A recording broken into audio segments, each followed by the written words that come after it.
podcast is a member of WildGamesProductions.com and D20Radio.com. They came from the game table, dice bags in hand. We have one brain that we share between us. To talk about role-playing for all across the land. And you'll like it. The original, then basic, then one they scoured. Kinda grabs you by the boo-boo, don't it? To bring AD&D to the second power. You want me to put the hammer down?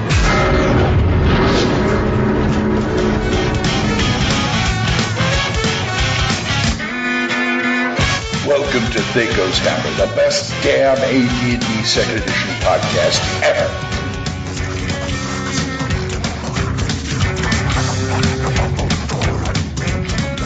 Oh, I thought you were looking for planning on something new or something. No. Oh, no. I was just wondering. I think we have enough. Yeah, don't you? You think? Hi, folks. THACO's Hammer number 86. We're going to 86 this show right on to you. And we're going to be... The name of the show is Defending the Home Hearth. Yes. And we've got a few people here. I'm DM Glenn, of course, and the other guy talking is DM Brian. Hey, folks, what's going on? You can talk louder than that. I can. Am I coming in low? Hold on. I've been having microphones. You're fine. You're coming in. It's okay. You were just talking real soft. Oh, you're coming in low. You're buzzing us. Yes. And we got DM Corey. What's going on, everybody? Welcome back to another show for shorties, which is kind of funny because he did say coming in low, so I thought that was kind of fitting. Whoa. Oh, man. DM Full-On will join us a little later. For now, to fill in his spot, we have DM Old Dragon. Hello, everyone. That's my question. Oh, was that to the audience or to us? What's going on, Old? How's it going, buddy? It's going pretty well. Not too bad. That's good. Welcome to the show. And you're calling in from Washington, D.C., right? Yes, I am. Where it's all snowy and everything, isn't it? Yeah, we got something like 10 inches last night. I don't want to talk about you. I'll be quiet. Oh, gee. Come on. That's so easy. Are we back in fourth grade again? My God. Hey, come on. I got a girlfriend now. I can make those reference jokes. This is why I am the comedy king of Wild Games Productions. Because I can go that low. Speaking of going low, let's go to Hits and Crits.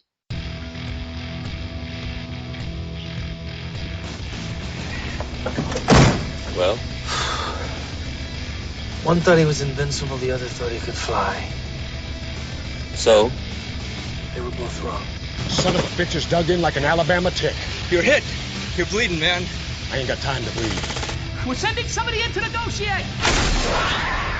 Anybody else want to negotiate? Hits and crits. Hits and Crits. Oh, dozens of things I want to say, but I won't. So how is your week in gaming, Brian? The last week for me has been a little stressful, so I haven't been doing too much in gaming. You know, I'm still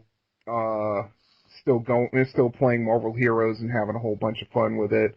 I'm trying to get slogged through Session 9 of Hammers of the Duchy. It's a little difficult because we end up getting tripped up by technology. And I have That's always the way. Yeah, isn't it though? And I have to edit through all of that, and it's just slow going, but it will be out. I know I've been promising that for like the last 3 episodes we've done, but yeah, life interferes. You hear that, folks? Like Jesus, it's coming. You just don't know when. Yeah, that's right. Hey, Corey, what's going on? Not much. Still drawing, still crazy. I'm decided to stop drinking. Oh, so you're an even more evil DM now. No, I said I decided to stop drinking. Oh, stop drinking. Okay. Yeah, because my dad always told me quitters never win, so I can't stop drinking. D&D went fine last night. It was ridiculous. I got a whole bunch of veterans at my table, and anybody who knows when you got a lot of veterans at the table, you get kind of fed up as a DM. When you're like, okay, you see a big, green, hulking creature with wet, leathery skin. Oh, it's a troll. Everybody get out fire. Or, something like that. So I decided that they were going to fight a dragon. And they're about between level 7 to level 10 throughout the group, and they delved their way into a cave, unknown what they were coming up against. They're on their way up to a dwarven kingdom up in the mountains, but they had to fight a dragon down below. It wasn't a big one, but it was big enough. But I decided to use one of the Lenorm dragons to surprise them. Yeah. So they find a couple of, gray scales laying around. It was a gray Lenorm, nothing big, but they're the meaner of the nastier of the kind. And they're like, what the heck kind of dragon makes a grayscale? And they're trying to rack their brains, and they're rolling dice to see if their intelligence checks can tell them if it's a shadow dragon, if they remember the breath weapon of a shadow. I'm like, well, whatever. Oh, it must be a black dragon molting, but they're only in swamps. And listen to them try to decipher this, not knowing I pulled a different dragon type out is hilarious. So, of course, I go, okay, and they're getting into the combat, and they have a quick discussion with it, but it got pissed off, and, it told the rapid response writer that he had to leave his bear as payment for walking through the cavern, and he told the druid that they told the party the druid had to stay because he was going to make the druid turn into different animals and then torture her as different animals. So they decided to fight it, and when they fought it, I threw a breath weapon at it, and I used a really cool spell. It's a necromantic spell I found called, I think it's Summon Corpse Wall or something like that. I gotta look it up. I'll addend it on the forum, but it literally makes a swirling wall of body parts. Blocks vision. But it's a spinning hurricane type, tornado type wall of body parts, heads, feet, hands. And if you get in through it, you got to take damage to get through it. So of course, all the fighters were sitting back can get at the dragon because the Lenorm dragons cast cleric spells. So then when I finally spit the breath weapon out, I'm like, why am I covered in black goo? Oh, ignore it. Let's just charge the dragon. And I'm like, okay, do me a favor. What are you wearing? Oh yeah, I'm wearing this. Okay. Yeah, your armor falls off. Wait, what? Oh yeah, it's corrosive. I'm like, oh yeah, you smell burning metal. They're like, oh, and they're running around trying to find these little puddles that I specifically mentioned in the cave. There's puddles of water. I'm diving in the water. I'm saving my armor. Yeah, it was hilarious. So I almost killed the mage, but they got through. Oh, doggone! Another TPK averted. Yep. So that looks like it went our way. Okay, I hope they learned their lesson. Can you teach veterans lessons? I don't know. Anyway, what's going on? How you been doing gaming-wise? Not too much. I don't get in a whole lot of gaming these days. I work a night shift on the weekend, so that basically, no gaming for me in this area at least. But I've been doing writing for a while. Working on deities. Yeah. Updating the monster mythology to the Faiths and Avatars format. That's awesome. Right. I saw some of that early work. That is freaking phenomenal. They look really nice. Thank you. Yeah, man. Yeah, I'm a big fan of his work, and I've made no bones about saying it. I appreciate all the attention it's gotten and all the compliments it's gotten. That's not all you do, though, is it? No, I'm also what's called a Let's Player. I record myself playing computer games and video games and post them on YouTube. Okay. Yep. Yeah. I've been following that too. I've been through all of the old AD&D Gold Box games. Nice. Yeah. Yes. Some of my favorite games. Yes, absolutely. I actually toyed with the idea of doing it myself, but I'm like, oh, God, I don't have time. I just can't. I'm listening to him, and he's a really good substitute for Fallout. I told y'all. He sounds like take the night off. Yes, he sounds like a very subdued, or dare I say it, stoned version of stoned version of. Because we take Old Dragon. If we take you and give you about 2 pots of coffee, that would be full on gamer. 10. Yeah. A pot or 10. Yeah. And mainline him with Jolt for about 2 hours. Yeah, that would be full on gamer. Hey, brilliant. Mostly what I drink is Mountain Dew, so I get plenty of caffeine. Oh yeah. It's like I said, when I first heard him when he was doing his Let's Plays, I'm like, oh my God, he sounds like Full-On's younger brother. Wow. And I was like, we got to get him on the show somehow, some way. And sure enough, it's come about. Yeah. I'm happy to be here. Yep. Thank you for having me. Glad to have you. Yeah. Well, let's see. What have I been doing? I told you about last Saturday's game, right? Was that on the last show? I don't remember. Yeah, you told us on the last show. Where Matt threw a mummy at us that we really surprised us. Yeah. Okay. And who we got here? Full on, Sure. Full on. Oh. Here he is. Here's Big Brother full on. Or something like that. Yes, he pulled a dwarf mummy on us that did not give us mummy rot. No, it acts like a rust monster. Ooh. Yeah. Touch you, armor falls off. Mm-hmm. And nothing scares players more, especially warrior players, than going up against monsters that destroy their armor. And that's just how it is. Yes. Mm-hmm. So, let's see, what else? The only thing that more feared is level training. Yeah, that's right. Turns you to stone. That's right. I mean, yeah, Jimbo found out about it. He hits you and you're AC 10 all of a sudden. Mm-hmm, exactly. Okay. Yeah. Let's see. I actually found a Ghostbusters module, Scared Stiffs. In fact, it's called Scared Stiffs. It's an actual Ghostbusters module.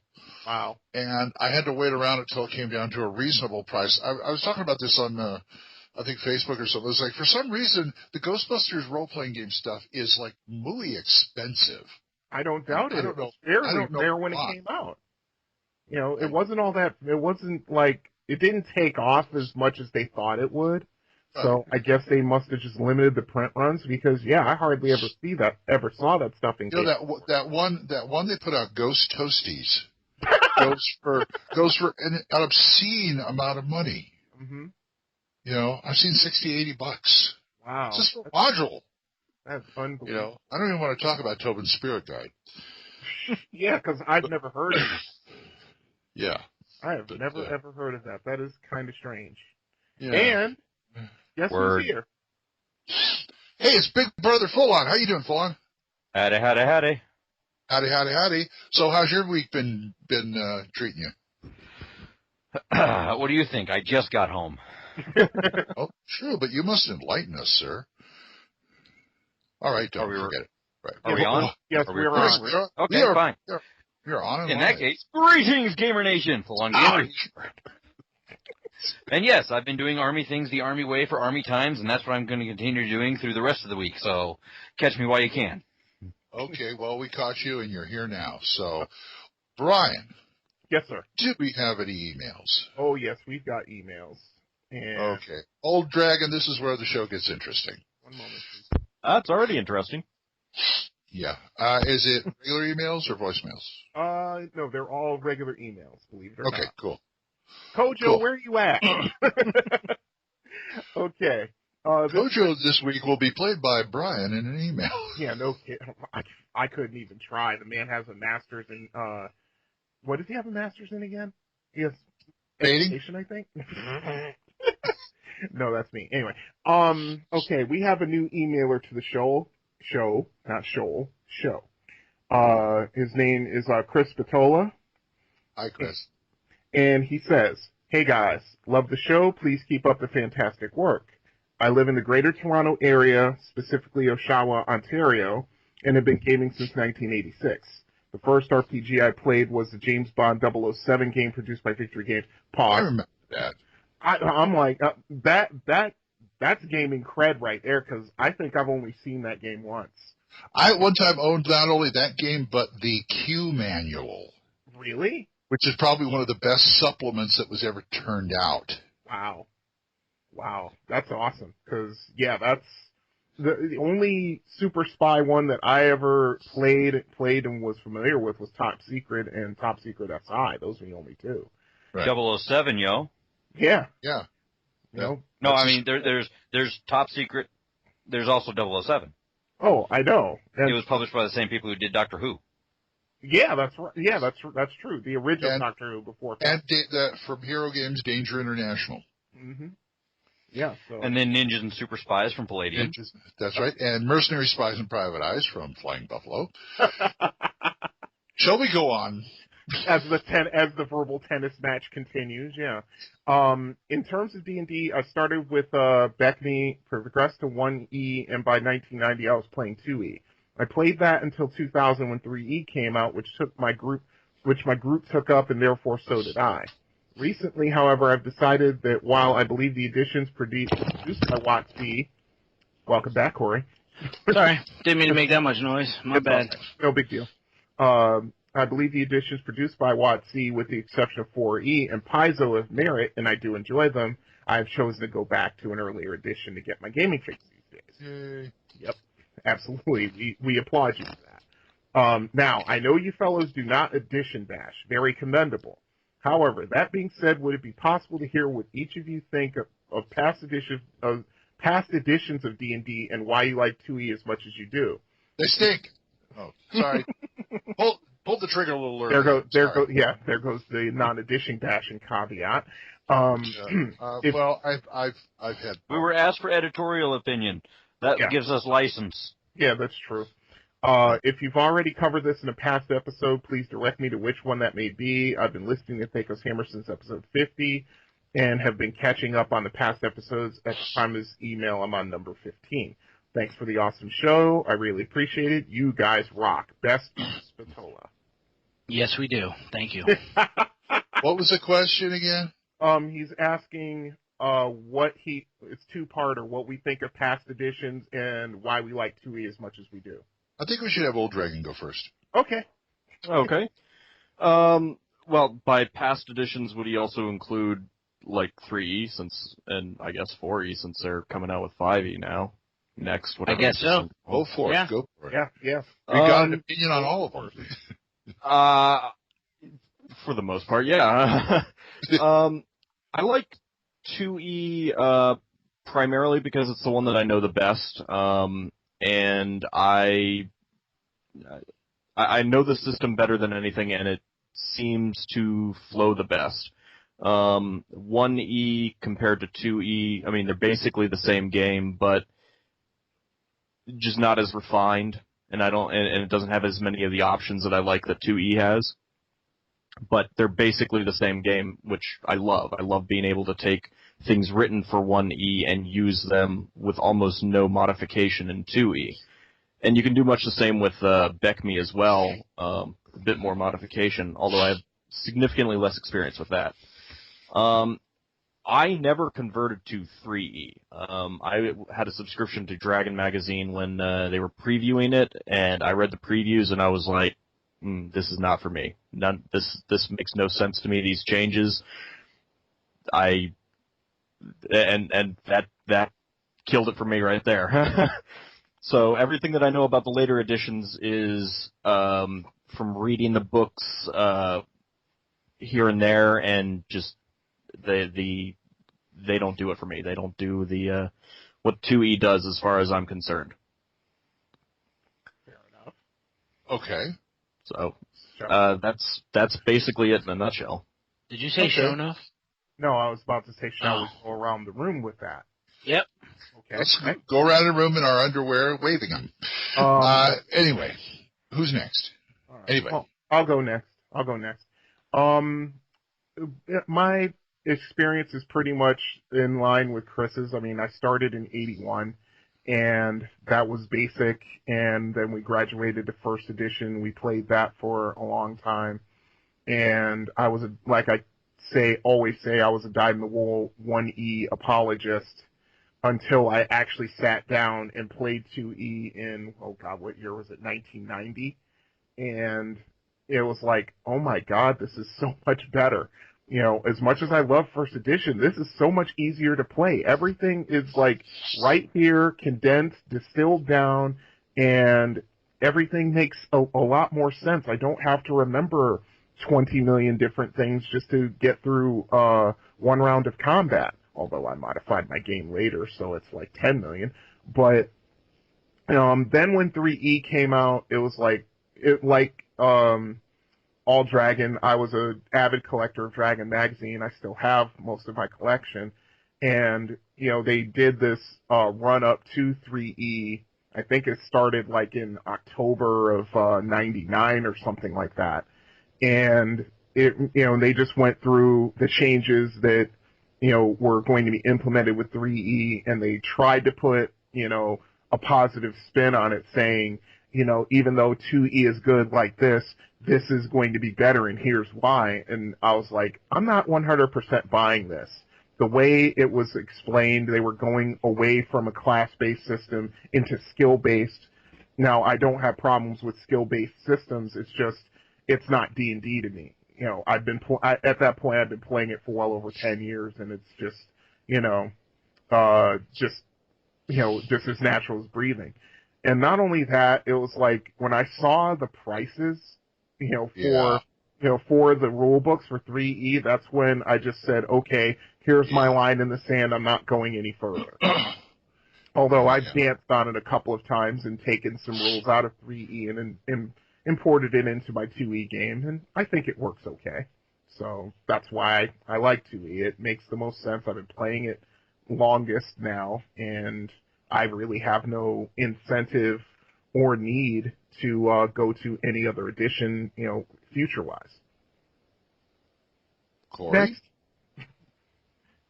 That's me. Hold on, I gotta take a drink. Hold on. Well, yeah. The edition depends on how many drinks I've had. Let me first start off by a disclaimer saying I don't steal. I'm not a thief. I don't steal. I will say that I'm probably partially responsible for Walden Books going out of business due to us borrowing all of the D&D first edition books that we could out of that place. On a permanent basis? I borrowed it. I would return them since I'm no longer using them, but they're no longer in business, so I cannot return them. Corey, you and me both.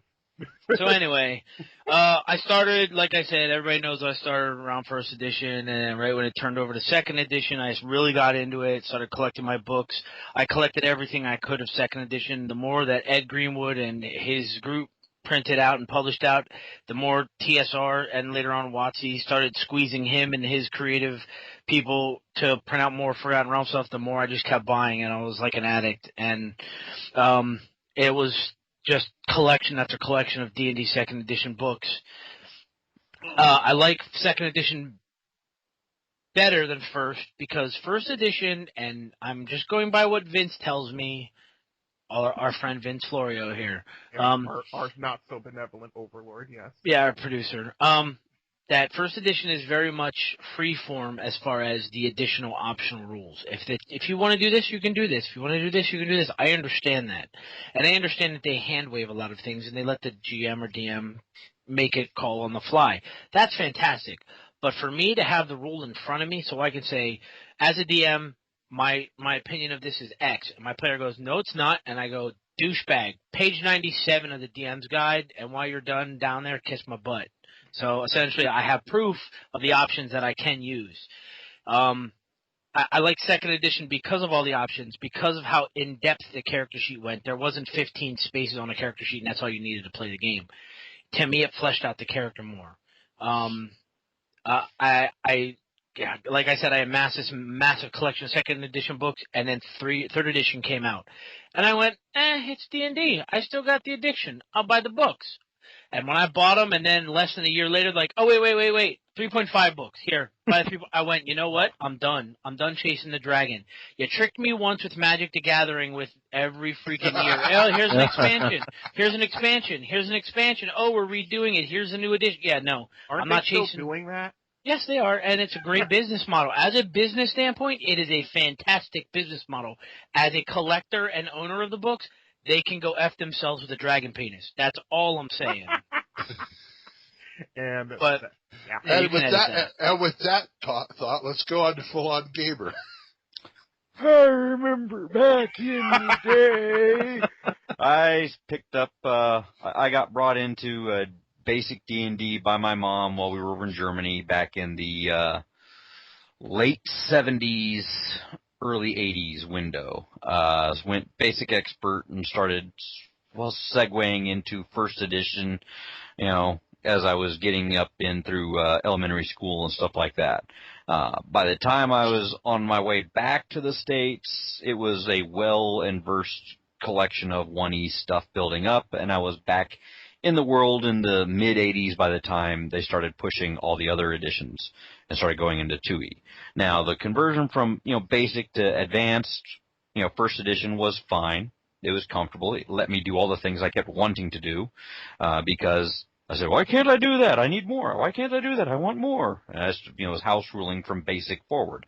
And then 1E, hey, everything is hand waveable. So, hey, whatever our rules are, we want. We pick, we choose, we do something, we write it up, and we have pages and pages and pages of written out house rules. 2E was a relief. Did you just say outhouse rules? House rules. Oh, you said written out house rules. Okay, I heard written out house rules. I was like... Written out house rules, yeah. So we were writing out our house rules, pages and pages and pages of it, and, having binders and binders of all the things that we were coming up with. And then we got it caveated and set in stone where most of the things that we were house ruling were incorporated into 2E.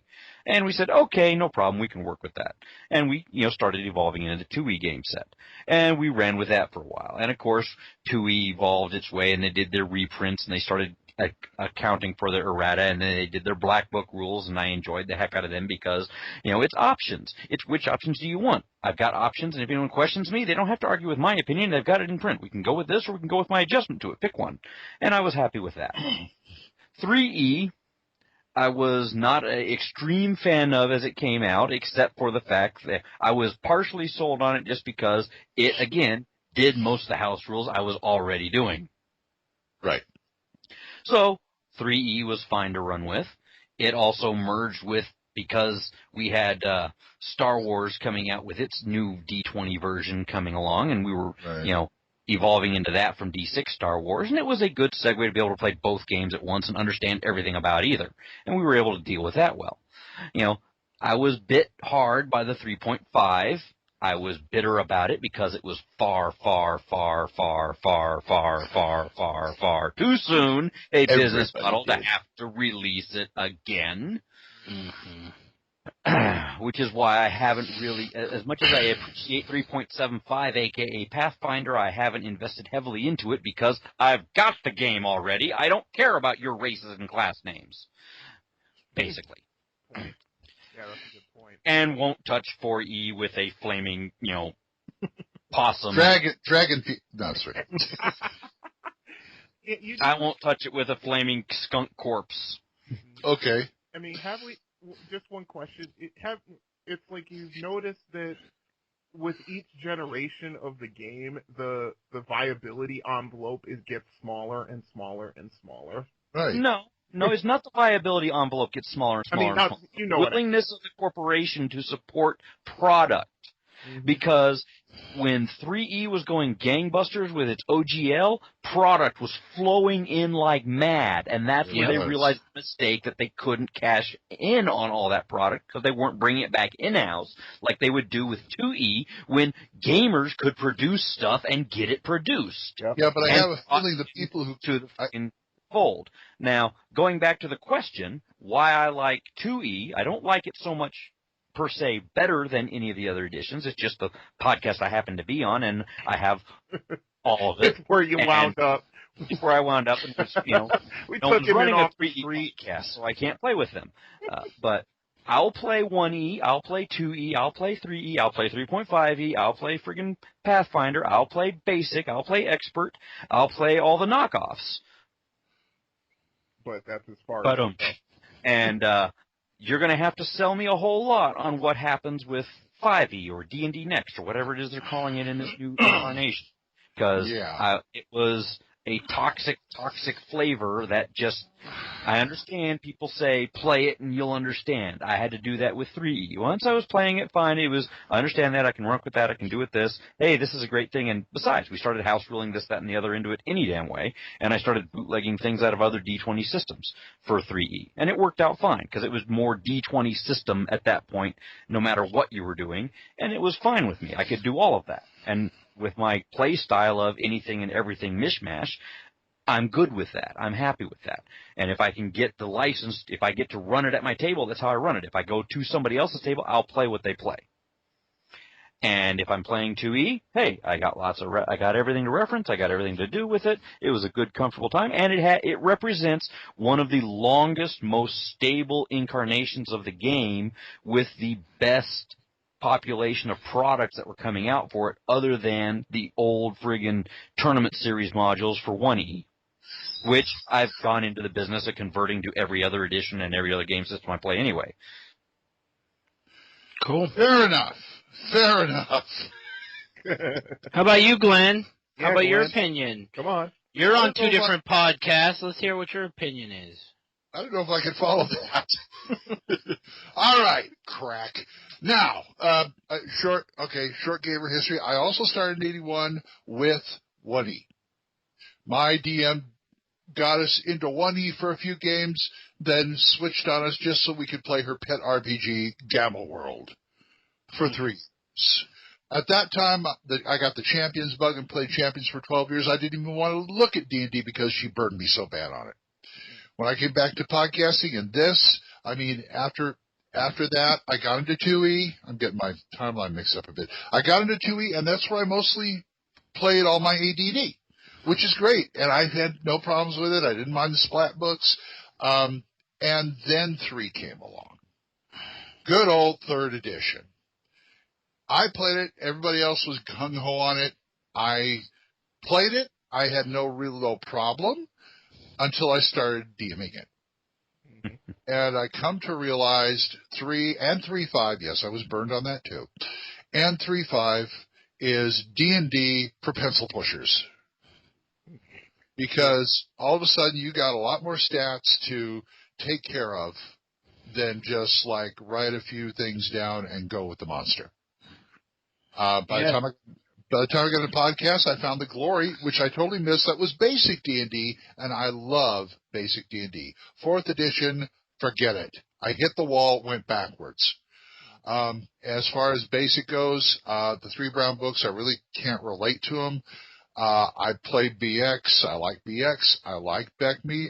My preferred choice of basic is Rule Cyclopedia. So I will play 3.3.5 or Pathfinder, but I will not run it. My preferred DMing is basic. My preferred playing is 2E. Mm-hmm. If push comes to shove, although I am in a Labyrinth Lord game, which is a BX knockoff, right, which I have no problem playing with. But I'll play either 2E or basic.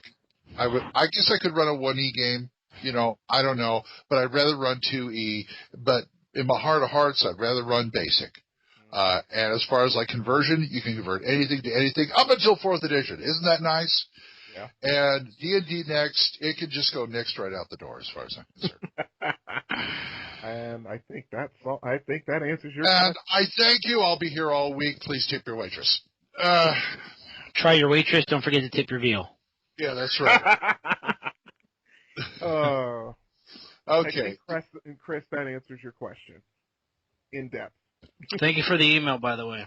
Mm-hmm. I mean, do our listeners like these, kind of emails? I keep thinking something.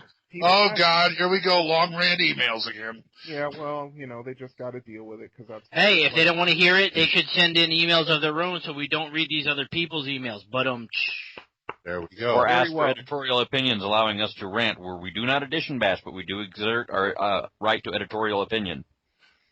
Yeah, exactly. And while I'm at it, let me tell you about Gitmo. Here we No, I don't want to talk about that. Do we have another email? Just toss another one out there. Okay. Yeah, I got one. Let's see. Okay, here's one. I think our guest DM, All Dragon, will like this one. Okay, this is from Gerhard Hartel. That's fairly German, I think. He says, greetings, Guardians of the 2nd edition. I feel you guys are the modern equivalent of the Irish Stone Beehive Hunt monks, preserving knowledge through the Dark Ages so it won't be lost in the barrage of D&D editions being thrown out every few years. Nice. Yeah. Until one of us goes to the bathroom, takes one of the splat books, and forgets. You mean I'm supposed to read it? Yeah, something like that. Okay, so keep up the good work and watch out for Viking Raiders. Question. Have you ever played with a group that is seemingly... Oh, here you go, Corey. Have you ever played with a group that has seemingly seen everything, knows everything, and despite their being first level, have an encyclopedic knowledge of all creatures in every realm? When this happens, I try to go old school, and I mean old school. Recently in a campaigning, I was running here in Bucharest. No vampire jokes, heard them all. I needed a plot device, and I used the priesthood of Foltus as a thorn in the player's side while challenging their concepts of when is it not good to be good. Ooh, that's an interesting question. I tried to run Fulton's the way I would have run the Westboro Baptist Church. Nice. Yeah. That works. Mm-hmm. Point is that Foltus is so old school he may have evaded the detection of most second edition gamers. Not really. That's all I got. Keep the dice on the table. DM Gerhard. Thanks, DM Gerhard. Thanks, Gerhard. Yeah, let me answer that real quick and give you my 2 coppers. Yes, as a matter of fact, I'm playing with them right now. Yeah, the dirty bastards. We can say bastard, right? Yeah, the dirty bastard at my table. Yeah, they act like, you know what? You want to know a perfect example? If you ever watched The Matrix, how bored the Frenchman is in that second Matrix movie, that's how my players act and they're like, ugh, we know this monster. Really? Mm-hmm. Oh my god. And it's like, I've learned that I need to turn the monsters on their ear. You see a purple creature that has rubbery skin. Is that a troll? No, trolls aren't purple. What the heck is Corey doing? Corey, Guess you what? said, yeah? Yeah, it's a different kind of troll now. Guess what? It's my kind of troll. I've changed it. You know, I've decided to start using either monsters from other locations or taking classic monsters that these guys know way too much and turning them on their ear and changing them into something different altogether. So that they are on their toes now, because after last night's campaign with the dragon, they're not sure whether or not I'm insane or I'm just making dragons to mess with them in general. I actually had to show them the entry. So yeah. Yeah, it's a little bit of both, I think, right now. Oh, of course. Corey, you say your players listen to this show? Oh, yeah. Oh, damn. I was going to say, well, take Matt's mummies that rust metal. Oh, yeah. Too late, they know it. Well, there's a lot of mummies out there. They'd have to figure out which one they are before it hits them. Uh-huh. That's right. And you can go into Issues of Dragon magazine and use the variants on most. You've got fireproof trolls. You've got trolls that react to water. You got trolls that react to salt. You got trolls that react to sand. Corey, after the show, I'm going to find. I found Dyson's Delve. Yeah. He puts out a magazine once in a while called Dyson's Dodecahedron. Fancy PDF, and he's got an article in there on how to change undead. Really? What to do with undead. They don't have to just give you a rod. They don't have to strain levels. And it's a whole article with tables and stuff on how you can change your undead to something unexpected. Huh. It's not a bad idea. Yeah, I think at this point I'm going to start doing like Taliban-esque vampires. I'm going to turn them into blast bones. See, that was one of the things I liked about 3E that I wish had been happening in 2E all along is level drain. Oh, that's old hat, and yeah, it sucks. Ooh, you mean ability drain or other thing drain or sub-level drain or friggin' hit dice hit point drain with healing the target or healing the thing that feeds on me? Like, wow, that is some scary crap that I have terrified people to no end with, and am happy to import into a 2E game when they're not looking. Yeah. Oh, yeah. Yeah, there should have been an article. There probably is, but I just haven't read it. But yeah. Where do you think 3E got it from? That's true. That's very true. But, yeah, I mean, as far as the whole Foltus thing goes, anybody who's played Greyhawk since, 1979, they know who Foltus is. But I get what he's saying in that, you have to run that religion. You have to run that religion as if it's, just Old Testament, fire and brimstone. Fundamentalists. That's all you need. Exactly. Crazed fundamentalists of any religion. Yep. You can go nuts with that. Yep. Well, and that's one of the great things about throwing human characters at your players is that, okay, so you're up against a human. there are so many things that they could be right there. Yep. That's right. That's a farmer. Oh no, that's a duelist. Oh no, that's what's Glenn's favorite one that we did first? Oh, the Myrmidon? This one's a Myrmidon. Yeah, you can, Dwarven Myrmidon, yeah. Mm-hmm. And that's the whole thing. When it comes to players who know it all, God only knows I run a game with 4 of them. So, half the time I'm worried about, the good thing is that no one will take their knowledge and apply it to game knowledge, which is something that I absolutely despise. It's like, look, if you're running a first level character, you have to run that character as a teenager. They think they know everything, but in actuality, they don't know diddly poo. And dire fiendish undead quicklings. Exactly. Oh. Who's gonna know from that? Exactly. I mean, but yeah, that's my point. With players who've been playing an average of I'd say average 20 years, between all 5 of us, it's one of the things that a DM has to worry about. But if your players are taking their game knowledge and applying it to their first level characters who are going on their first adventure, yeah, there's going to be a problem. Be like, guys, no, you don't know them that. a lot. Yeah, I mean, as a dungeon master, you definitely should be able to, ask your players, how does your character know this? Yep. Mm-hmm. Like, Exactly. oh, I'm going to use acid on the troll. Well, how does your character know to use acid on the troll? Kind of Had thing. this It talk was with them the other tales night. told by the old fart man at the bar that inspired me to go become a warrior and train at the Great Academy in Greyhawk. And they had special classes with caged trolls. Not. Yeah. Exactly. A few sessions ago at Matt's game, I got extra experience because we got in a fight with I can't remember the creature, but it's one of those creatures you can only hit with magical weapons. Okay. +1 or better. And there's a cleric spell called striking. And I hit him normally the first time. Mm-hmm. And then at the second round, I put striking on my mace and went to town.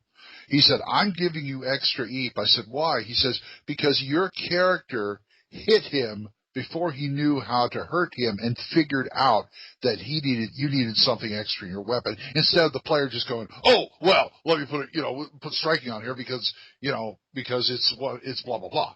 Right. And so he gave me that for keeping my character in character. And having the character figure it out for himself, which should be encouraged, I think. Exactly. Agreed. And yes. It's one of those things where even if your character is 11th or 12th, 13th, 14th level, whatever he is, he's up there and he's seen a lot, there's always stuff out there that he has. Hell, the last game we did, we were 2/3 through the fight with a troll, which he didn't call a troll, but we kind of figured as players it was a troll, that we had to hit it with fire. Right. After a while, it was players. I mean, it was the characters who had to figure that out. Right. Yeah, and that's the whole thing. I mean, that's one of the reasons, and one of the reasons why I created a quote-unquote holodeck adventure training school in my game.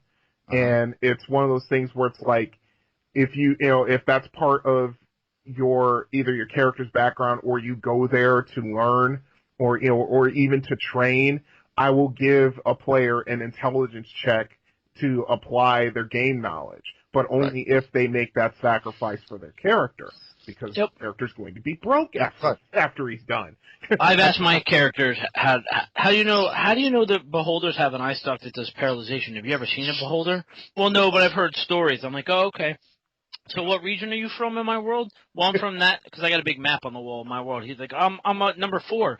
I'm like, oh, okay. Well, there's no beholders in that region. Well, the only beholders you guys heard of are the eyes of the deep, and these aren't them. Yeah, exactly. Like, I've had guys from the north, and they're like, oh, these are mummies. Set them on fire. These are trolls in the swamp. Set them on fire. Dude, you're from the Arctic North. There's no swamps in the north. How do you know what a troll is? Ice troll, maybe, yeah. Ice troll, definitely, but no, not a regular one. But yeah, I use my map and my regions and make my characters pick their homeland on my map and my continent, so I can catch a lot of that metagaming. Yeah, Yeah, because nothing annoys a DM more than metagaming. It's true. That's why I do like skills and proficiencies, but that gives someone a reason to have an answer if they have the skill or proficiency. Oh, I have knowledge engineering. This is a thing. Okay, This is actually the exerted upside. some special time to have proficiency and knowledge of. Oh, I've got some animal lore in slimes, molds, and jellies. I collect spores, molds, and fungus. Fungus, yes. And I come down on skills and stuff a lot, but this is one of the upsides, because the player will go, oh, it's a no, throw it on fire. But like a 2e player will go, wait a minute, does my character have the skill, like knowledge trolls? Yep. Does he have the skill? Would he know this? So it gets the player thinking. Yeah. Or even the sideways approach of, okay, survival swamp. I know about some swamp critters, snakes and gators, and maybe trolls, or other things that live in swamps like green dragons. Sure. I could maybe dip to that level of complexity, but it'll be a hard skill check. Right, Yep. Exactly. That's exactly how. And that's the way they should be played. Not, oh, you have to use this skill. No. You can throw the DM can throw anything he damn well pleases at you, as far as like make a skill check or make a stat check or whatever. But this is the way this is what the skills are, to prompt the players. Yep. Yeah, to kind of give them a little kick in the pants and say, hey. It's like a double-edged sword, though. At the same time, you got to try something anyway. Mm-hmm. Skill or not, try something. Put it past me. Try me. Maybe I'll let you do it. That kind of thing. Do not forget that. Like I said, it's a double-edged sword. Anyway, who was that again? That was, oops, I just archived the thing. Hold on a minute. All mail, click. That was Harry. Thanks, Harry. Harry. No, it wasn't. It was Gunther. Yeah, it was Gerhard. That's who. Thank you, Gerhard. Close. Thank you, Gerhard. Yeah. And I think that's about all the email we should be doing this Okay, that's fine. That's fine. So, folks, if you don't like what you hear, you know what to do. THACOshammer@gmail.com. Yep. Or if you've got questions, ask them, and we'll go on rants just for you. And call our number. Leave us a voicemail. Mm-hmm. Do you need the number? I'll give it to you. It's 405-806-0555. Use it. And Corey will now send you a $5 service charge for that information. $4.95 the first Oh, damn. Dude, you make a fortune. No, you didn't do that. I did. Oh, no. This is our late night THACO's Hammer number. Tonight we're playing Who Wants to Be a Dungeoneer? Are you going to use your phone a friend? Anyway, we should get on to people skills. Yes, let's. Pretty sure we have time to bury them fellas. Hell with them fellas. Buzzards gotta eat, same as worms. How can you shoot women, children? Easy. You just don't lead them so much. Ain't war hell? Where shall I find a new adversary so close to my own level? Try the local sewer. People skills. People skills. Oh, you like that one, huh? Oh, God. The I can't. Heath guard. No, hearth guard. There you go. Is that you can speak English. You're an actor. You too can speak English. People used to laugh when I walked out to make a speech. Now they just puke. Anyway, Hearthguard, that's a kit, right? Yeah, it's in the complete Book of Dwarves. Page 53. Oh, yes. I remember about this. They guard stuff. They keep the hearth going. And They're keep a paladin. A female paladin, sure. Yeah, but do they get any play? That's what I don't get. I mean, it sounds like they stay in the. I've had one. Oh, how I've had a DM for one. My wife ran one. Really, Chewy? Oh. How'd that go? Well, I see what you did there, Glenn. What page is the Hearthguard on? Are we going to describe this to them? Oh, there it is. I got it. Page 53 of the complete. Oh, this is why they keep sending us emails and calling it, because we never describe anything. Yeah. Oh, yeah. Right. Coax us. Yeah. Okay. Hearthguards. they were formed as a purely defensive force for the stronghold in case of attack. But, I think the role has kind of, depending on how the DM views dwarves, and we'll get into that probably in our next segment. But, it's more, it's like what Glenn said. To me, this is more of a defensive thing, but then full on, kind of throws a monkey wrench and says his wife. I mean, considering that by proxy, Full-On has the most experience. Okay, let's ask Full-On, how did she play it? Yeah, how did she? Well, let's see if I can recall when we He played goes, this. very well. That's how No. Let's see.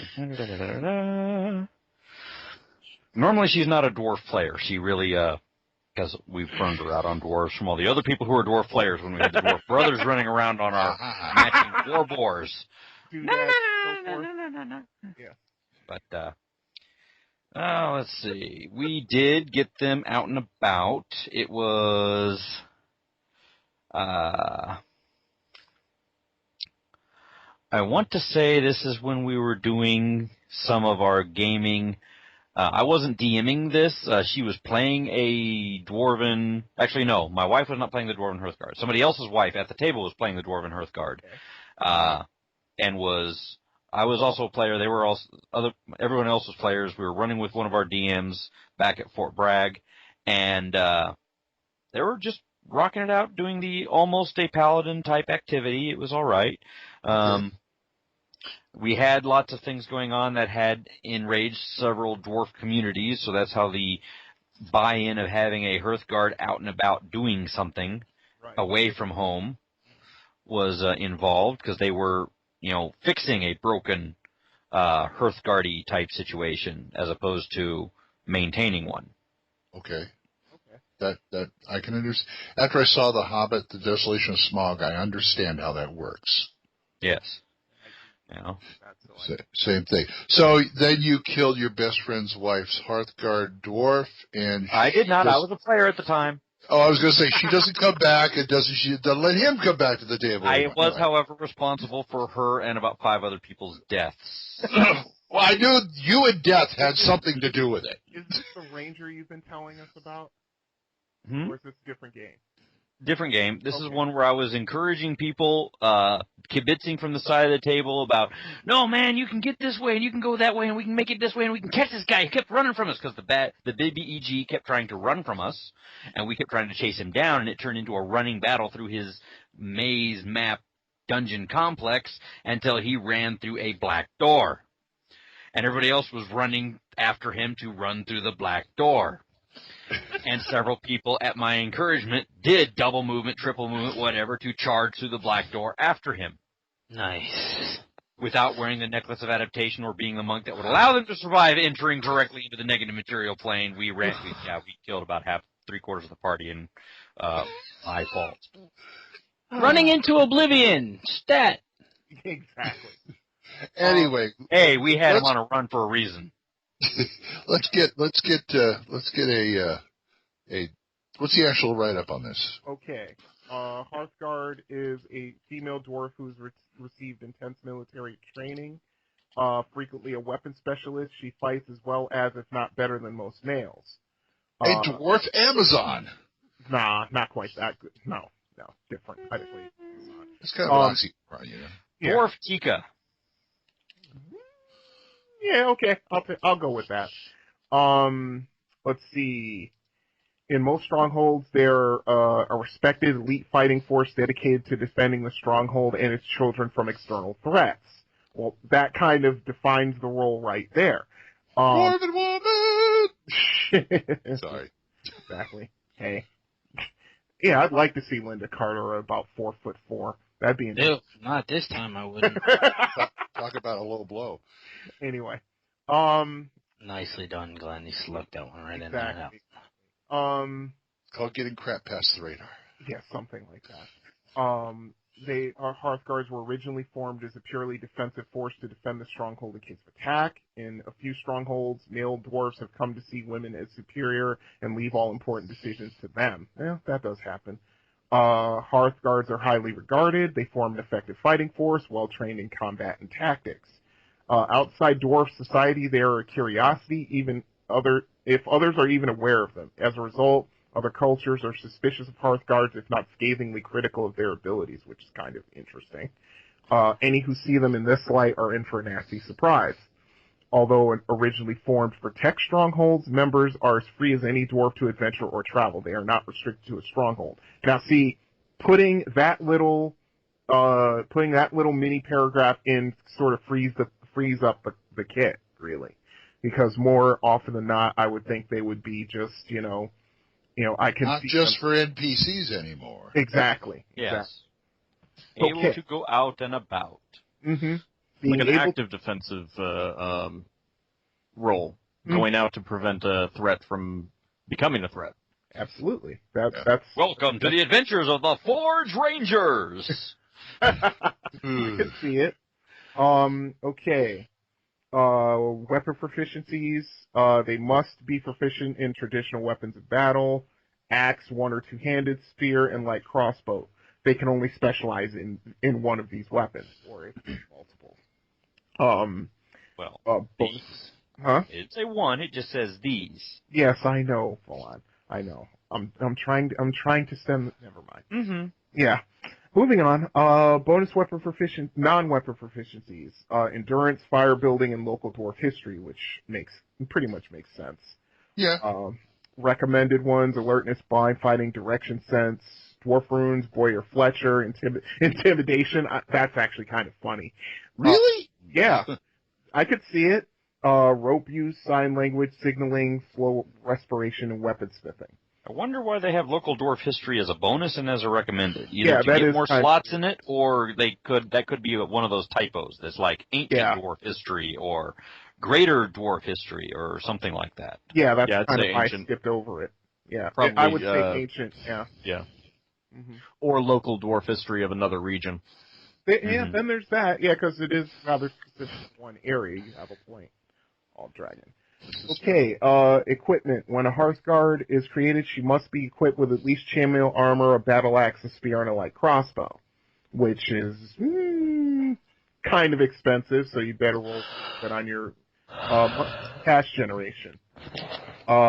Distinctive appearance. Hearthguards are distinguished by red surcoats with orange fire badges embroidered on the front, which is quite interesting in and of its own right.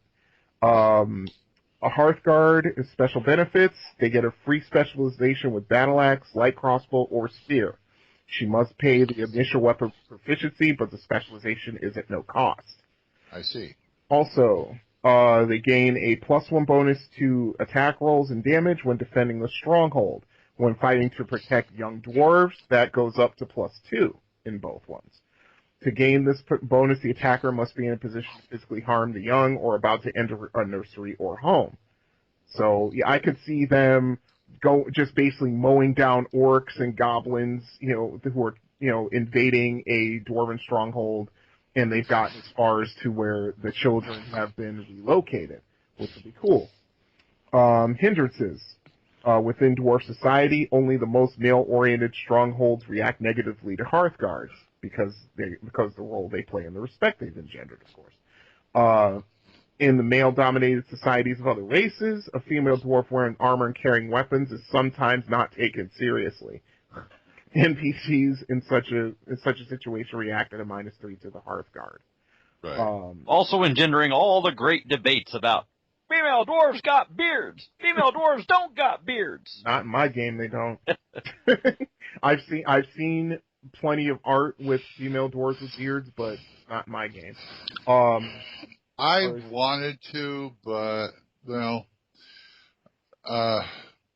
originally the dwarf in the Slave Lords campaign was a female with a great big flowing red beard. Mm-hmm. Yep. When I did the lumpers, I'm pretty much a no beard on female dwarfs guy. But when I did the lumpers, I basically used it for a cheap joke, and I'm stuck with it, so. Yeah, something like that. They do have an out on the wealth options, though, because even though they start with the standard money allocation, if they happen to roll poorly and don't actually get enough to buy the required starting equipment, They just get it. They just start with no money. Yeah. Right. So basically, you can run these as dwarf paladins with a purpose. More or less, yeah. I mean, I think that they're not. I mean, at least to my own view, I don't think they're quite as limitless as far as just being able to just move around as I would think of them less as dwarven paladins and more like a form of dwarf ranger whose species enemy is things that attack the home or the children. Yeah, true. Exactly. Yeah, true. that works. That works. I mean, I could see using the dwarven goddess Beridar True Silver. I could see like a sect of Hearthguards, attached to the church. Keepers of secrets under the mountains, and nobody gets to see dwarf children. Of Doom and Dwarf Flame? Yeah, I can see that. Dwarf Hearthguard midwives and nannies. Yeah, maybe. Perhaps. Dwarvy Poppins. You wonder what's under that beard there? Well, it's got a lock. Anyway, sorry. You started it. I think I like to think of these guys as the female human, and I can't think of her name because I've been drinking. The chick from the chick from the first Lord of the Rings, the daughter of the king from the Rohan. Eowyn. Yeah. Just a dwarven version of her. She was a Hearthguard, but she said, "Screw that! I'm not staying there. I'm coming out to fight." And they're like a version of her. So you want to be like taking off your helmet as a dwarf, going, "I am no man." Even stabbing someone in the face. Well, no, because the Lich King would then go, "But you have a beard." Oh. Yeah, you notice that movie for Aragorn. She got way hotter. Yeah. Yeah. After she did that with the swords and stuff. Oh yeah. We got to remember, even though damn, a chick can kick my ass. All right. Or at least keep up. But yeah, I mean, that's she's like my favorite character out of all of them. Actually, she's like a human Hearthguard, a human version of a dwarven Hearthguard. Yep. And here's being totally male on the show, and she's a redhead too. Anyway. Strawberry blonde? Really? Mm-hmm. Okay. Why not? Fair enough. Moving right along. Moving right along. Yes. Moving right along. But yeah, I mean, I've never run anyone who's wanted to run a character like this, but I could certainly see it. Like I said, it would be a little bit more localized. Unless it was, they're going out to help deal with a direct threat to the stronghold. You know what? What? In your AP game, I'd love to see Allie play one of these. She could do it. Yeah. I believe the way we swung this was the necromancer had taken over a dwarven stronghold and was holding dwarf children captive, and they were trying to do the SWAT team entry to do the rescue. So they were able to make leverage of her abilities. Mm-hmm. At the same time, keeping her from just charging straight into the necromancer's dark embrace, because that's all she. No, that was still my fault. Oh, okay. But yeah, I could see that. I could certainly see that. As a matter of fact, that's something we should probably table until we get to DM Brainstorm later in this show. Right. Okay. Negative plane of energy. Wow. Mm-hmm. Our DM was a. He's an asshole. There was a little D-bad D-bad was not being applied at that table that day. That's all. Okay. Fair enough. Okay. Well, anyway, that's the complete Book of Dwarves. Yes. Look it up. Tell us about it. THACOShammer@gmail.com. Yes, folks. There's more than just the Myrmidon and the Battle Rager in there. And the rapid response writer. Yeah, that's it. Rapid response writer. That's right. So actually, there was one other thing that I was thinking about that I wanted to mention. With that kit. It would also be a good kit to use with halflings, followers of Cirillali. Mm-hmm. Oh yeah. Yeah. Well, nothing boggles the mind of people when they see a serious halfling. when you think about it. Well, I put like 36 as NPCs. Mm-hmm. If you were going to do it that way, it's like the big bad. It's like they're only half. Like, yeah, but they're swarming me. Yeah. Well, good luck to you. Or gnomes. Yeah. Until Eberron came out, nobody took gnomes seriously. Seriously. Gnomes seriously. Nobody I ever ran game with wanted to play one. Yeah, I took it seriously until I took gnomes. Go ahead, go on. Hey, I went back to Judges Guild and read the Wilderland supplements. The one supplement, boy, you better take those gnomes seriously. I took gnomes seriously. I didn't take them seriously. I think you're right, full on. I didn't take them seriously until Belwar Disengulp. Yeah. When I read Belwar Disengulp, I was like, I'm making me a damn gnome, and a deep gnome at that. Badass. Favorite. Enough said. Yep. Okay, well, let's go on to Rule 0. One would think you've been doing this all your life. We'll remember you said that. I know. I'm sure you hate me just enough. Rule 0. Rule 0. Dwarven personalities / hatreds. Yep. Well, they hate their personalities. That's the whole thing. I mean, no.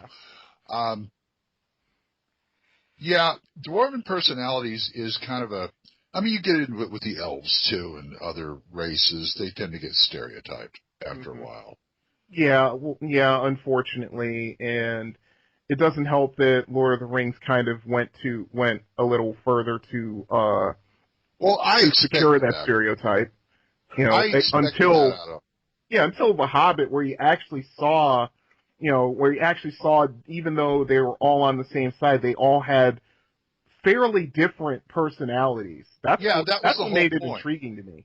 Yeah, and even though there was sacrilege in having a dwarf with no beard, but yeah, well, he had some pretty epic sideburns. To be fair. Okay, and he's also young. So that's true too. So maybe he just didn't have the chance to grow one yet. So you think he's going to get it on with the elf chick in the next one? Anyway. Yep. I wouldn't doubt it. Oh, yeah. Anyway, yeah, they tend to get kind of stereotyped, but, and I'm all for people flipping the stereotype all over the place. Obviously. I mean, look at Full On. I mean, he's doing for the half-orc that nobody's done before. No. Not at your table, anyway. No. Yeah. You are refreshing the half-orc, sir. Thank you very much. I didn't say fluffing. I said refreshing. Wow. Jeez, we know where your mind's at, Glenn. But you're the one down there. That was a dwarf crack. That was only a small joke. Oh no. Yeah. He was a dwarven plumber. Yeah. But at the same time, Glenn, you're actually doing the same thing with a dwarf. I mean, I wasn't expecting you to play him like Boris Badenoff. Well, let's be fair. We'll use the voice. When you were creating your character in my game, and you're like, okay, he's fighter, he's chaotic good. I'm like, okay, that's different right off the bat. I'm like, and I'm not shooting my own horn, but I'm the only other person I've ever DM'd or played with who's actually tried to run a chaotic good dwarf. They're usually like lawful good or lawful neutral. See, I just thought that neutral good. See, to me, I didn't think I was doing anything different because he's still, stocky and gruff and, that kind of thing. He just happens to have a Russian accent. I just wanted and something besides, besides, the old Scottish. Everybody likes to do dwarves as Scotsmen. Mm-hmm. I broke that mold. You did? Yes, I did. Okay. Ramadaj Silverbeard. Did you call him Ramadan? Ramadaj with a J. Oh, Ramadaj. Okay, not Ramadan. Ramadaj Silverbeard, master of Taekwondo Leap. Oh, God. Boot to the head. Oh, yes. Nice. Oh, no. And that's exactly how he talked. He wore robes, sandals, elbow spikes, and knee spikes, and worshipped Clangeddon as a Vindicator. All right. Actually, Vindicator Myrmidon. They let me dual kit him. Wow. Nice. I love to turn around. I love turning around dwarves. I love turning around elves. I mean, when I played Smitty in my basic game, I wanted to see what a stupid elf would be like. You wouldn't see too many of them. Yeah. But yeah. They wouldn't let him out of the kingdom. And I rolled bad on my strength, but my aim was for having him like 6 intelligence and 18 strength. On an elf? Yeah. Yeah, on an elf. And the rationale was he was too stupid to do anything else, so they taught him blacksmithing. And he was the town blacksmith for a long time until he went venturing. Which I think was a great, turnaround on the, snooty elf who's Mr. Forest guy who can shoot a bow like nobody's business and Legolas all over the place, Right. Yeah. Yeah, I mean, but getting back to dwarves. Getting back to dwarves, yes. Getting back to dwarves, it's, the typical, harumph and da-da-da-da, and, And I hate elves and all yeah, that. seriously. Leaf eaters, tree huggers and leaf eaters. Come here, leaf eater. Yeah, exactly. I mean, 99% of the players I've run games in who've run dwarves have played them exactly like that, and it's like, you know what? Can you kind of just put that away for a while? I mean, as much as I love what Tolkien's legacy has done for fantasy gaming, for fantasy gaming, it's also kind of hamstrung it because that's one of the reasons why I created your character's boss, Glen. Soft spoken. His beard is very well groomed, very well manicured. Oh, nothing wrong with that. Yeah, it's just he's just completely against type. He's more or less what's that kid? I think it's an outcast, the outcast kid, I think. Mm-hmm. Uh-huh. But outcast. There it is. And very surfacey dwarf. Yes. Yeah, no, actually he wasn't. That's the funny part. Oh, yeah. He wasn't. It's just that the way he conducted himself. I mean, he was as stout and as reliable as any other dwarf. It's just he had just another way of looking at things, and because of that, he was always, ridiculed and made fun of ever since he was a child. So he's like, you know what? You know what else I like to do? What? Dwarves like to work with their hands, obviously. Down in the mine, mining, blah, blah, blah, blah, blah. And this goes for gnomes too, I like to make them engineers, inventors. Yes. Things like that, instead of going down the earth and digging up gold. Dwarves. You could have had fun playing a little bit of 3.0 or 3.5 D20 WoW. Oh, the role-playing game? Yes. Yeah. Forgot about that. Yeah, yeah, you're right about that. What about they you? Have what? Whirligigs. Oh, God, that's right. Yeah, Whirligigs. Dwarven helicopter. Old Dragon, what have you done for the dwarf lately? I mean, how have you... You want what the hell have you done with dwarves lately? You want to try that one again? What the hell have you done for the dwarves lately? The last thing that I did with dwarves was was for Spelljammer. Basically Spelljammer, love it. Some dwarves and some stone giants created a basically real estate agency relocation service where they'd move asteroids for you using like stone shape and mining to cut them into manageable chunks and get them into orbit or whatever. I love it. That's awesome. That I is like great. that. Corey's left the show because you mentioned Spelljammer. No, I'm just refilling my rum. Okay. Is that what that was? Okay. I need another stiff one. I'm going to listen to Spelljammer. Yeah. Space dwarves, why is the rum gone? Stupid. Listen, hippo pirates, forget it. I'm done. I'm done. Oh, you don't like him? They're hippo marines, not pirates. Hey, you yeah, dwarves are the pirates. You should have For played the Neogi. Yeah. Corey, you should have played Pace Setter Star Ace. They had spacefaring polar bears. No, to me, Spelljammer just felt like they were trying to take Star Frontiers and shoehorn it into D&D, and I was just not. They wanted a way to get freaking Kender into the realms. That's what it was, and I'm refusing it out of general purpose. That's what they wanted. Talk about mixing your chocolate in someone else's peanut butter. Yeah. Right. But I do like the idea of the moving the satellite, moving the asteroids around. Yeah, I mean, with dwarves, I mean, everybody's played them almost exactly the same, and it's like, as far as, personalities, it's like, and unfortunately and we'll be talking about this in the next segment, the Dwarves Deep supplement that Ed Greenwood wrote for Forgotten Realms, that doesn't help too much. Because even though in his world there are two different types, there are shield dwarves and there are gold dwarves. The shield dwarves are much more cosmopolitan, but they still operate within that kind of taciturn, fatalistic kind of personality that, that they've always been saddled with. And the gold dwarves are just like, if it's not gold dwarf, then it's crap. without the Scottish accent. True Scotsman, yeah. True Scottish dwarves, yeah. Yeah, exactly. But, as far as their hatreds go, I mean, of course, because they have their hatreds run into actual combat bonuses, against goblinoid species like orcs, goblins, hobgoblins, etc.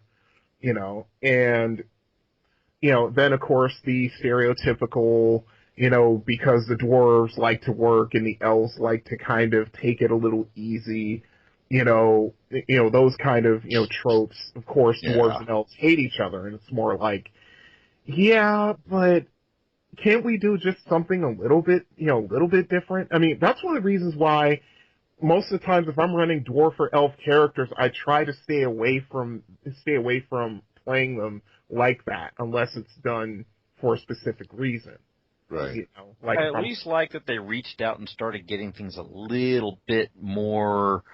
They threw in some wrinkles and some kinks in there for the dwarves of the realms. Everything from the doodad to going down to the Great Rift and having friggin' dwarves with friggin' Ewok gliders. Yeah. not to mention Halura. And dwarf friggin' a couple of dwarf friggin' pirate ships out in the friggin' Eastern Sea. Or excuse me, Western Sea. Speaking of that, hatreds. Goblinoids are a given. Oh, naturally, yeah. Yeah. Especially goblins, I hear. I think as a DM, I think it should the hatred should run as far as the region of the world. If you're playing in a world of what's there, there's no reason to pick a hatred of goblins if there's no goblins in the region. Well, that's true. Yeah. Right, but then they can go for more the environment.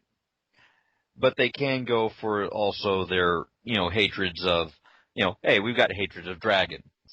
We've got hatreds of the particular humans that we're in competition with or something. Or someone who gave us a wrong. They're the Hatfields and McCoys. Why do you think they drew them as freaking Looney Tunes dwarves in the first place for those comics? It was, oh yeah, these guys are definitely a feudin'. And it's going to be a feudin' that they going to carry for about 500 years. Until there's dwarves that can hate dwarves.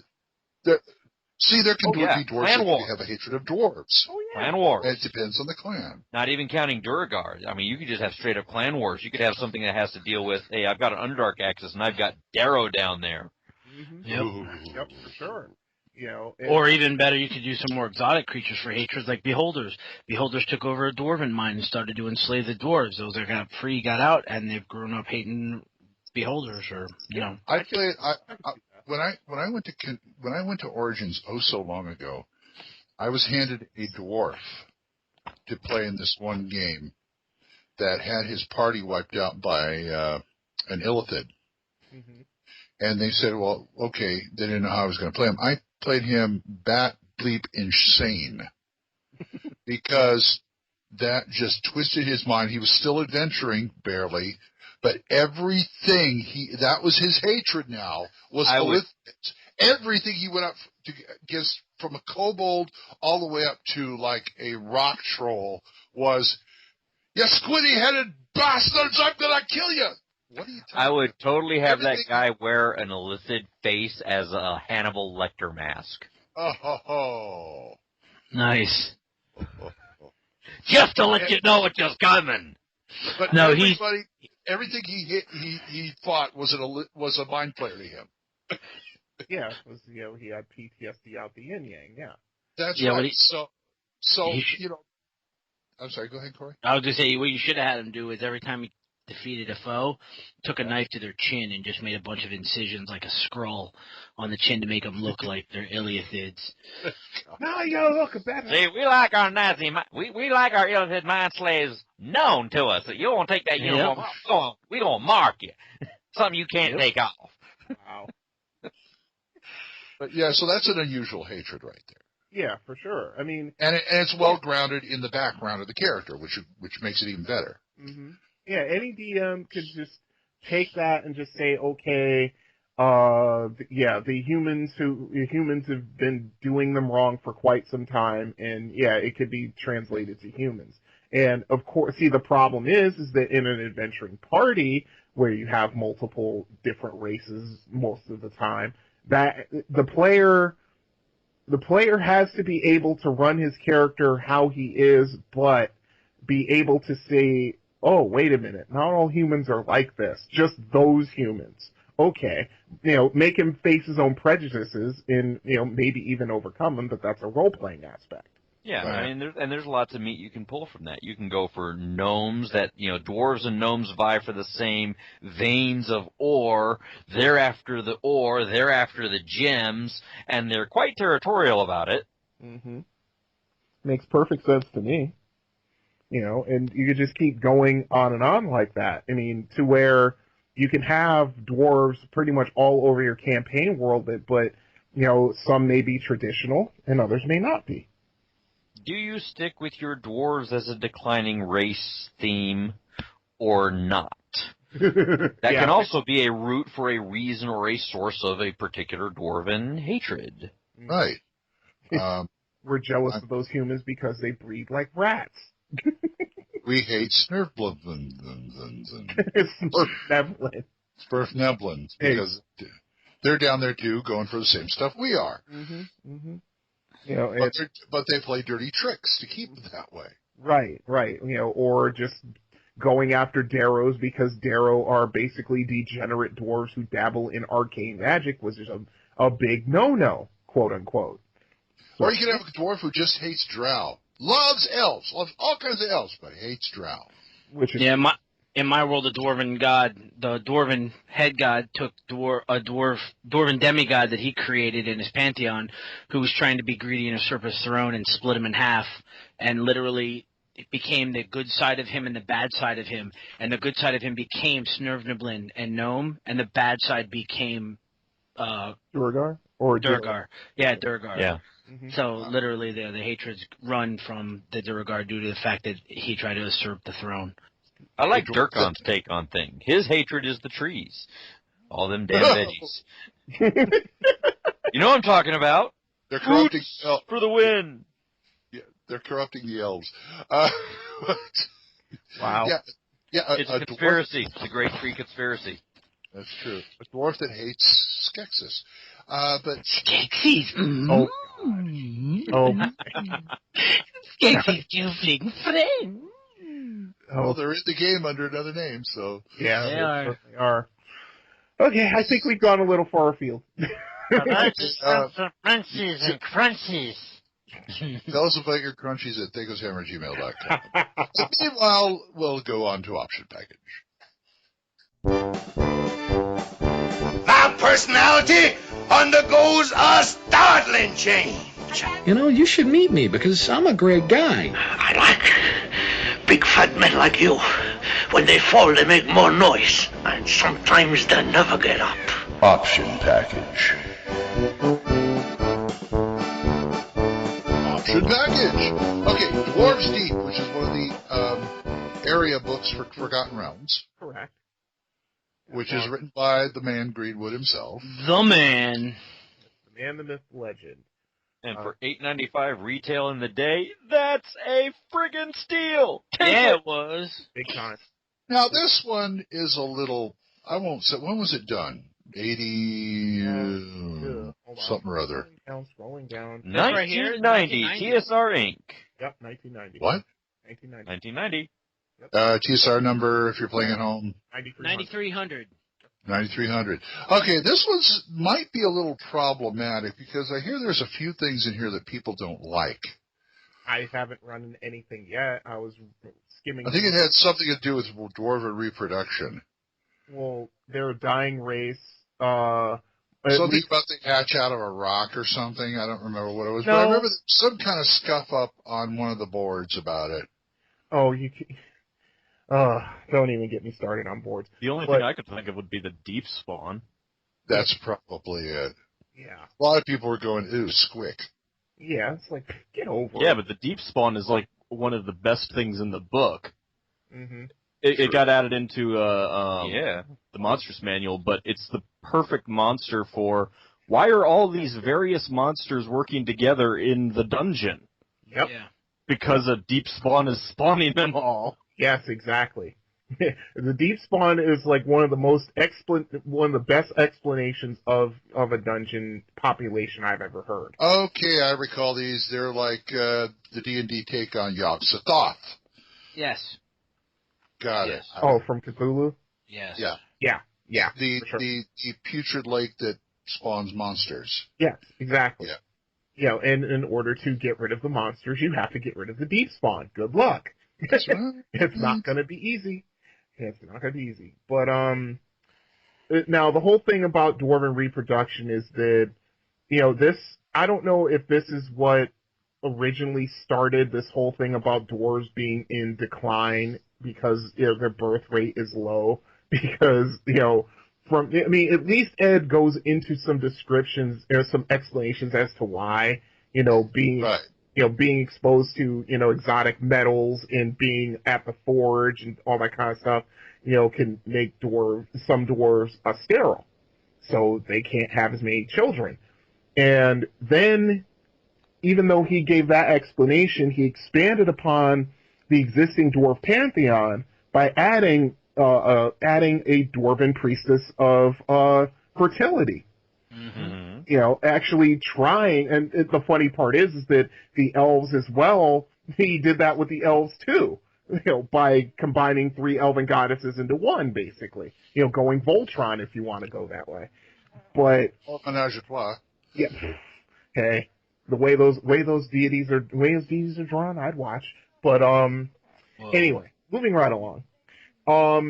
This is a good book. Yes, it's a very good book. I mean, it's like when we did the Dwarven Runes many episodes ago, and you know, Corey was spouting how much he loved this supplement. Yeah, I can see why, because it goes into the not graphic, but just the kind of sad details about dwarves, why they are the way they are, and why. To me, yeah.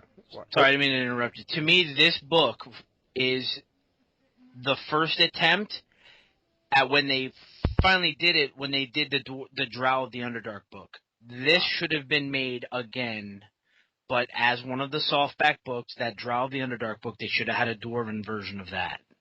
Yeah. And this, first of all, I love this freaking supplement because it's on the old school blotted beige paper that looks like old scroll parchment work. It's got gods in here. It's got the way that, I mean, it's almost like the ecology, you know, the ecology books that, or even the box set that they put out. Well, they did that. It was called the Demi-Humans of the Realms. Yes, I know. Yep, Right. You're right. That's just a kit book. Mm-hmm. Yeah. Not really. What, this? No. Demi-Humans of the Realms? Demi-Humans of the Realms isn't so much a kit thing. They have some kits in there. Yeah, they have kits. But it was mostly races of specific turns on the races in the realms. Right. And they took a turn at everybody, but they included their dwarves. I like this because this specifically helped me flesh out, and in my mind when I was playing in the realms and running the realms, how the dwarves are in the realms in contrast to Greyhawk or for Dragonlance or any of the other ones. It gave you places and names that you can drop, like Earthhome, like the Great Rift, you know, and it's got so much information packed into it that you can't not go wrong buying or having this even for reference for your own world, or even if you are playing in Forgotten Realms, it's priceless, but it's a great supplement. Yeah, I would say it's almost even though it's made for Forgotten Realms, as was a lot of supplements. They were really starting to crank them out in the early 90s. But I would go so far as to say this supplement in its own right is sort of, it can be campaign neutral, because you can take anything out of here and put it in your campaign, and it will fit. You might have to do a little work here and there, but yeah, it works very well. Lori. Yo. Lori. How's the artwork? Well, let's start off with the front cover being M.F. Braum. Yep. Hello. Braum? That is a bad-ass picture of the dwarves just standing on the head of the down giant is just awesome. Andy Price did all the interior artwork, good pieces. I like some of the larger pieces he did, like where it shows the gods over top of the dwarves on page 26 fighting a bunch of orcs. Some of the spells in here. The Deep Spawn picture, there's a better Deep Spawn picture, but this one's good. I give it a 3 out of 5 for the artwork, and he did a good job. Yeah, I'd say it's pretty much. I'd say it's average. I think there should have been more. One of the things with this is that there's very, very little artwork because they spent a whole lot of time giving you meat and crunch in a very attractive package with the whole parchmenty print package that they put together. And it has a really nice map in it. I was just about to say, let's not Tri-cover external folder. Yeah, that thing is huge, and it shows the chasm of spiders, the Great Rift, the map of the Deep Realm, and the Great Rift is included. And the best part of it all, it has a whole thing of the Northern and the Southern clan runes on that map. It shows all the different dwarven symbols on there, which I was expecting to see more of that throughout this book, just small little filler images of just dwarven runes and stuff. The one thing I won't touch, and you guys can talk about it yourselves, but page 9, the Wild Dwarf. I'm not going to touch it. I'm just going to let that go. Why? I've had a DM unleash those on us. Mm-hmm. Yeah, I've used them in various adventures that have never been run, but yeah. I refuse to play with Harry Smeagol's. That's all I'm saying, and I'll let it go with that. Okay, I got one for Brian. Yo, Mr. Convert the Mystara stuff. Would you use this with the Dwarves of Rockholm? Easily. It actually helps make more sense. The thing about the Gazetteers themselves, even though they give a lot of information, there's a lot that is kind of unsaid that the DM sort of has to either interpret or come up with his own stuff. You use this in conjunction with Dwarves of Rockholm, yeah. I could see it. I mean, the only thing is that with Dwarves Deep, they're basically just two types of dwarves, and they are, radically different, sort of like high elves and gray elves. Okay.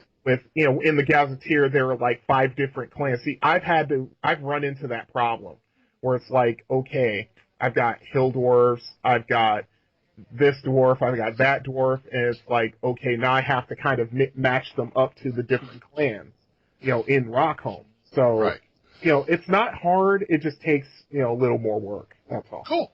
Mm-hmm. Cool. Old Dragon, have you used this at all?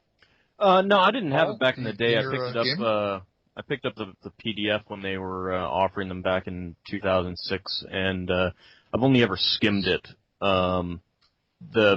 What is of most interest to me, being the gods, was pretty much reproduced in demi-human deities. So, yeah, and they got a power upgrade in some cases.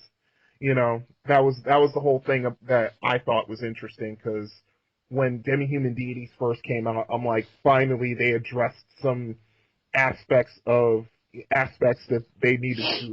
needed to be done. I didn't know anything about Dwarves Deep until years later. And then it's like, oh, so that's where this came from. Yeah. So we've got Dwarves Deep. What would you say full on back in the day? It was $8.95? Yes, it was. Ooh, nice for twice the price. As far as availability now, I guess they're, average about 15, maybe 20. To me, these are the kind of things, these Forgotten Realms area books, they just sort of pop up when I least expect them. You know, I got about four of them, and it's just, I was at half price one day, oh, look, Cormier, cool, I'll take it, you know, that kind of thing. Exactly. eBay has it up on there from $10.99 anywhere up to $34.99. Okay. This is going to be about 13. Okay, this is going to be in my number 2 want. My number 1 want is Waterdeep in the North. You should be able to find that easily. I passed it up before, which kills me. It shouldn't. for like $8. You should be able to find that easy. As a matter of fact, I'll look it up while we're talking. Oh, I know online, but I'm saying I passed it up in the store for like $8. Mm-hmm. Yeah. Anyway, Dwarves Deep. It's a good one, folks. Try it out. Yes, sir. And now we must move on to our snipe hunt. If you only had a living brain. What do you think, escaped gorilla? Listen, you're making enough noise to wake up the dead. I don't have to wake him up. He's up. It's time for a snipe hunt.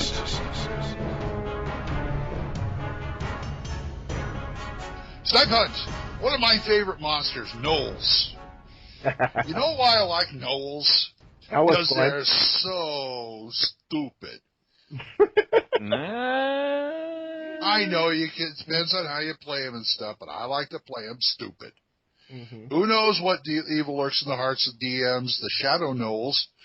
Oh. I should make Shadow Gnolls that go around like ninjas, really clumsy ninjas. Gnolls are the hyena men. Yes. And you'll find them on page 158 of the Monstrous Manual. Yep. And I got my glasses on. I feel like, well, children, I'm holding the books. Let me tell you about gnolls. Tell us all about it, Uncle Glenn. Any tropical or temperate non-desert terrain you will find them in. They're a tribal organization. They are carnivores. In fact, they think with their stomach. More than the reason I say that, and their intelligence is low. Their relatives, the Flynns, have intelligence of average. That's why they're the leaders. That's right. And gnolls are chaotic evil. Flynns are lawful evil. That's another reason. Right. The AC is average around 5 to 10 for both of them. Yeah, and 5 when they have armor on, 10 when they're not. Two hit dice is kind of low for this kind of critter, I think. No, I think this is, it's one of those where they're more difficult of a fight when the players get involved. I mean, using the Venerable Keep on the Borderlands, you run into every goblinoid you can think of. Kobolds to start, then goblins, then orcs, then hobgoblins, then gnolls. The advantage they get is their numbers and the fact that they're large. Advantage slash disadvantage. They've got reach. Yeah. And they've got numbers. They're stupid, but they're in quantities of numbers that make them very dangerous to deal with. And that's before you even start kicking in a couple of elites and stuff like that among their number. That's right. I like when I first came up with the idea of the lumpers, and I was going to do as a comic strip, I wanted to come up with some kind of semi-regular bad guy that they would go up against that never really gets it done. The gnolls were perfect. I came up with one gnoll. I didn't even name him. I basically played him like Wile E. Coyote. Super. He would come up with it's like he's smarter by half. Yeah. Yeah, but it's stuff just for whatever reason. He thinks he's smart, but it never works. And I like using them that way in D&D too. You gotta have, to me, okay, people are always saying, oh, kobolds are smarter, you play them. You can play orcs smart, this, that, and the other thing. It's like, yeah, you can play them that way, but you do need, to me, I need a stock stupid race. This is it. They're ferocious, they are deadly, but they're dumb. That's why they have Flynns to tell them what to do. Precisely. And they're ruled by their stomach. It even says here. It says, they will completely hunt out an area before moving on. Completely. Yep. They'll eat anything warm-blooded, favoring intelligent creatures over animals because they scream better. Yeah. Now that's the villain I can get behind. That's the chaotic. I mean, listen, they'll work together with orcs, hobgoblins, bugbears, ogres, and trolls. When encountered in a group, there must be a relative equality of strength. Otherwise, those will kill and eat their partners. Hunger comes before friendship or fear. Yep. Or be killed and eaten. So it's like, yeah, okay, it's always food with them. Meat is meat. Sometimes it's sharp meat, sometimes it's soft meat, but it's still meat. Yes. Yeah. And if you to me, if you want your classic villain with Noel henchman who wants to constantly going around with why can't I find good help? Yeah, because that's another good thing about Knowles being the poor help. They also are prone to slave taking, which brings out another reason to hate them and go hunt them. Yep. Right. And I get the feeling, because of the intelligence, because they think with their stomachs, their attention span is very short. Mm-hmm. Well, chaotic, evil alignment, and low intelligence, yeah. Right. Mm-hmm. Right. Well, and always thinking about their stomachs. That's right. That's right. I mean, these guys are fun. You do them right. Yeah. Now let's talk about the Flint. Yep. The Flint they're smarter, not by much, but smarter cousins. Smarter and smaller. Well, hold on. Before we go to the Flynn, you're forgetting, Yes? within the Knowles themselves, you're not stuck at 2 hit dice.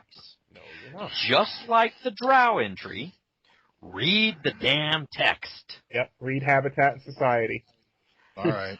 Okay? Yeah. Aside from all their little extra tricks of trolls and hyenodons and other servants and hyenas and other things, when you're dealing with a lair of trolls, not just a tribe or a band, between 20 and 200 adult males, right? For every 20 Knowles, there will be a 3-hit die leader. That's right. If there's 100 or more, there will be a chieftain of 4-hit dice and an armor class of 3, with +3 to damage rolls due to great strength.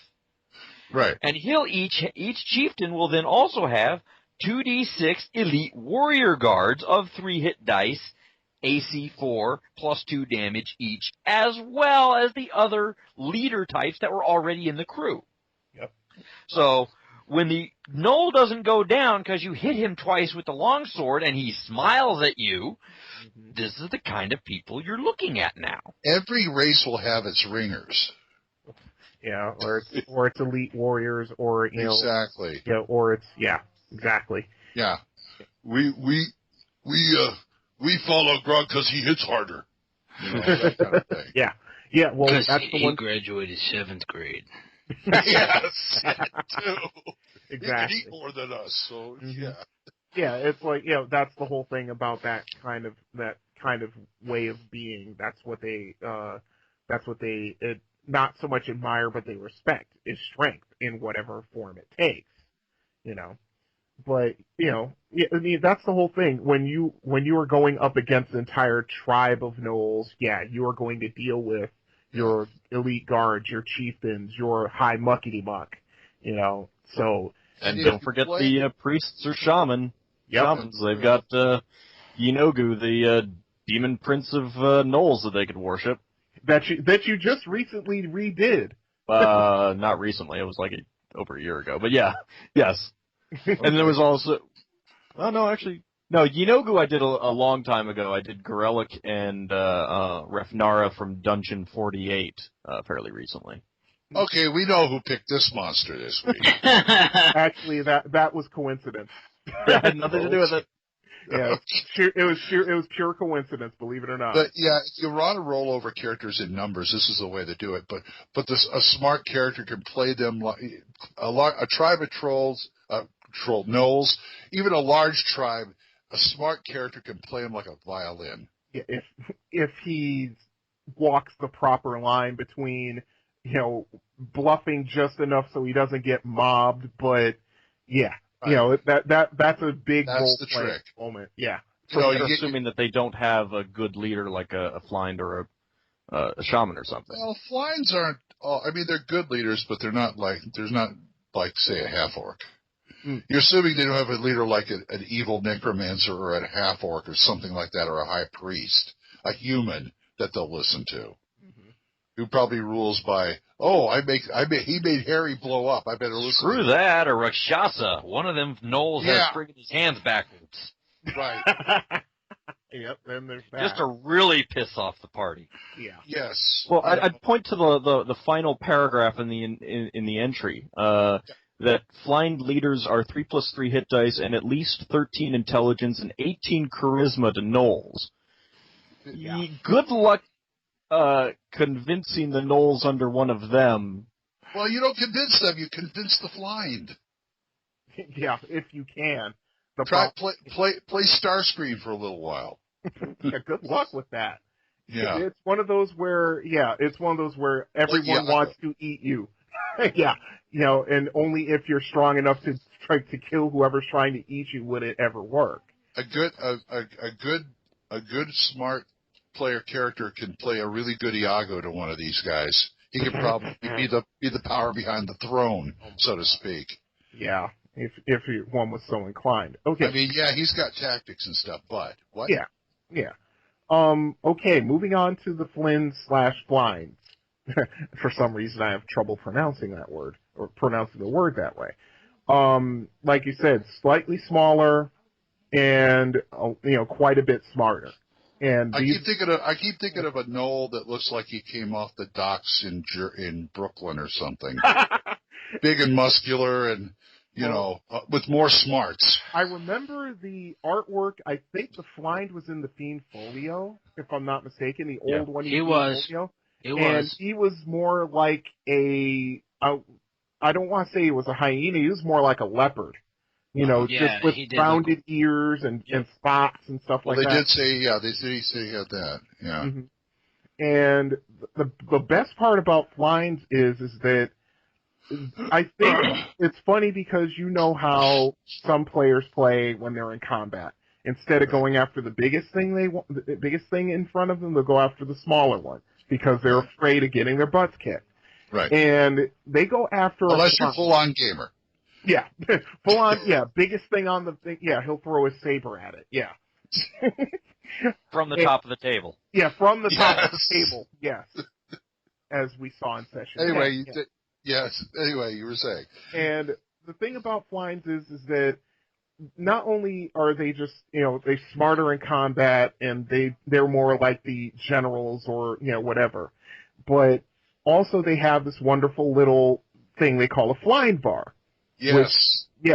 Which is basically a pair of nunchucks. That's the first thing I thought of when I saw that. Yeah, I always thought it was a 3-sectional staff with a really long center staff and 2 little short ones on the ends. Yeah, that's what it reminds me of. Very kind of kung fu-y to me. Yeah. They make it out of kung fu, yeah. Number one super guy, yeah.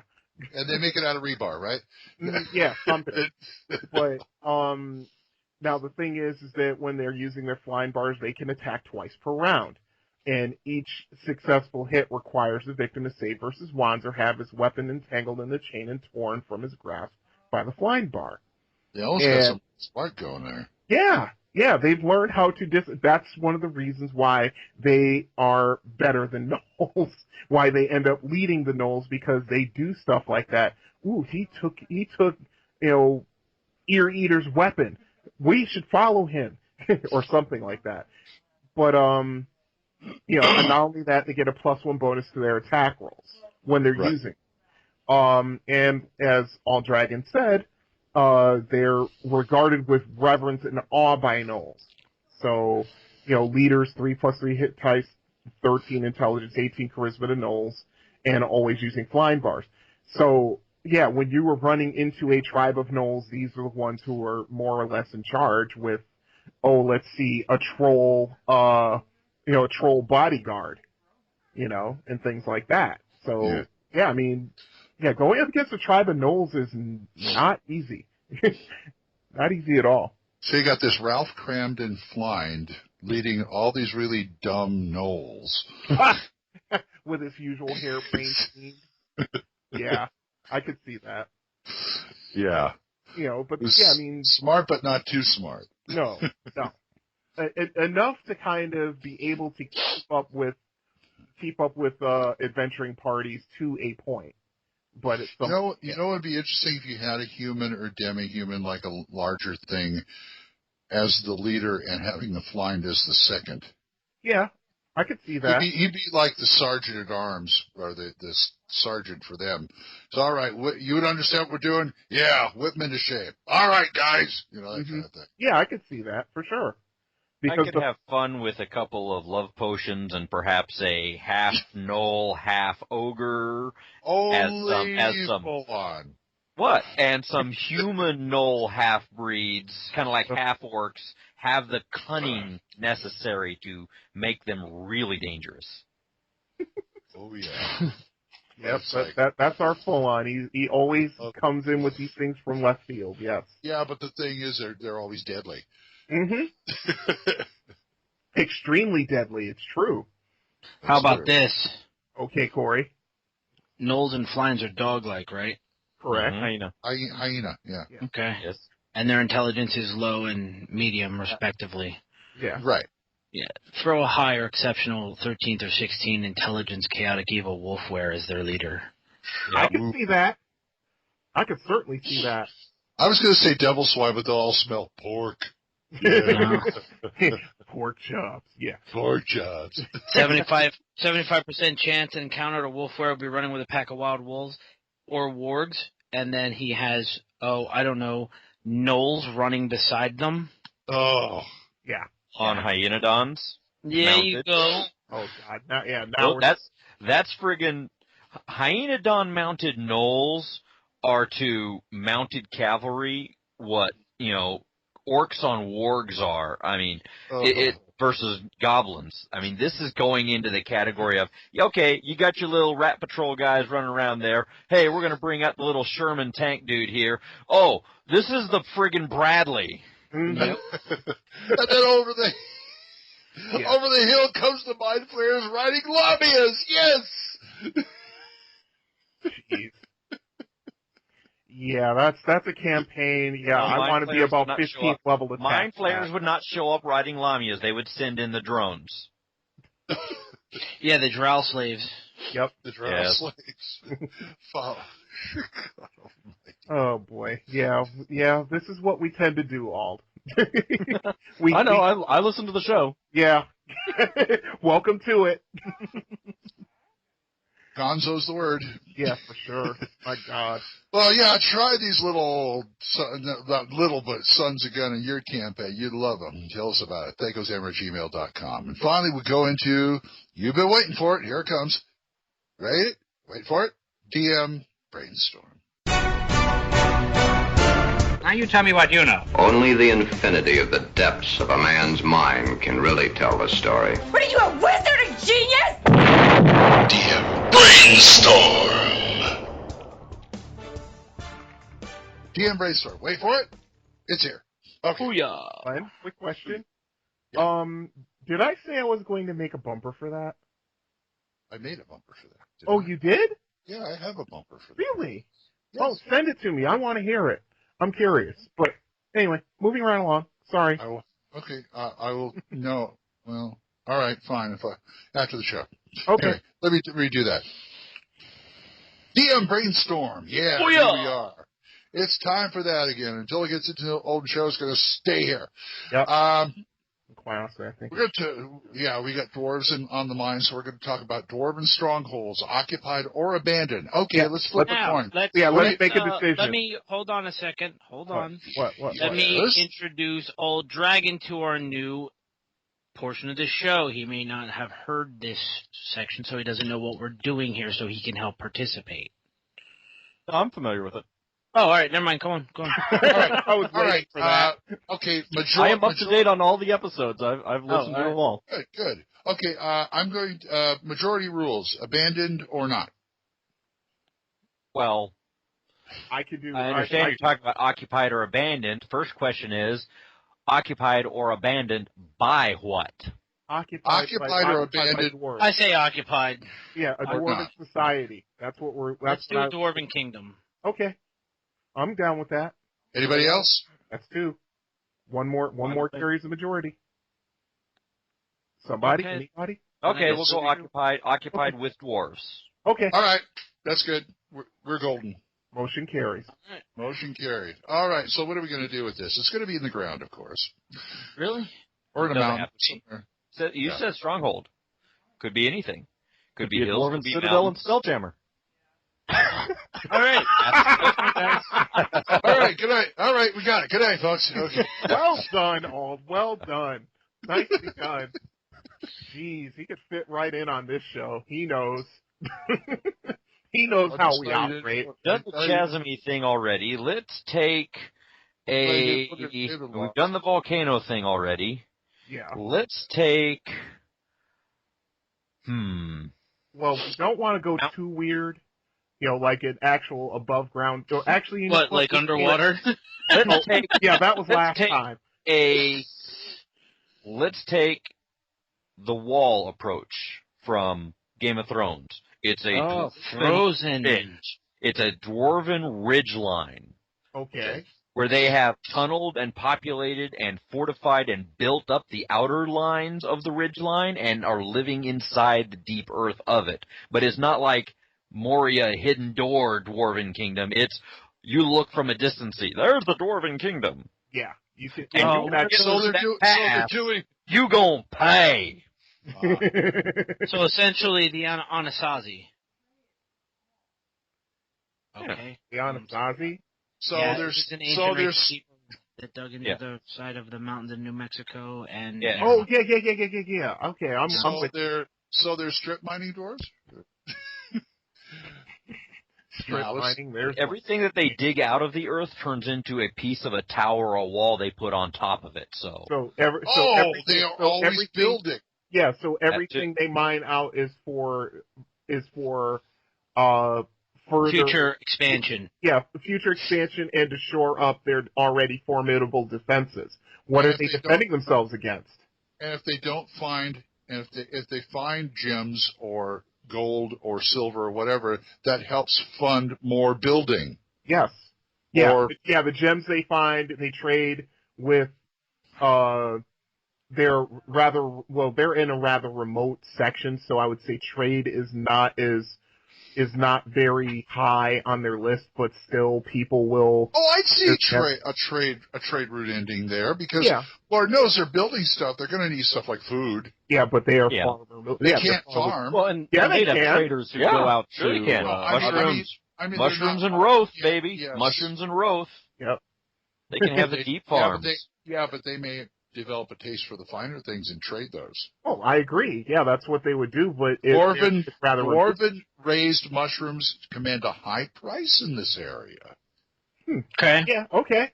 Yeah, that's their main, aside from gems and gold and worked items, that could be their main export. And stonework.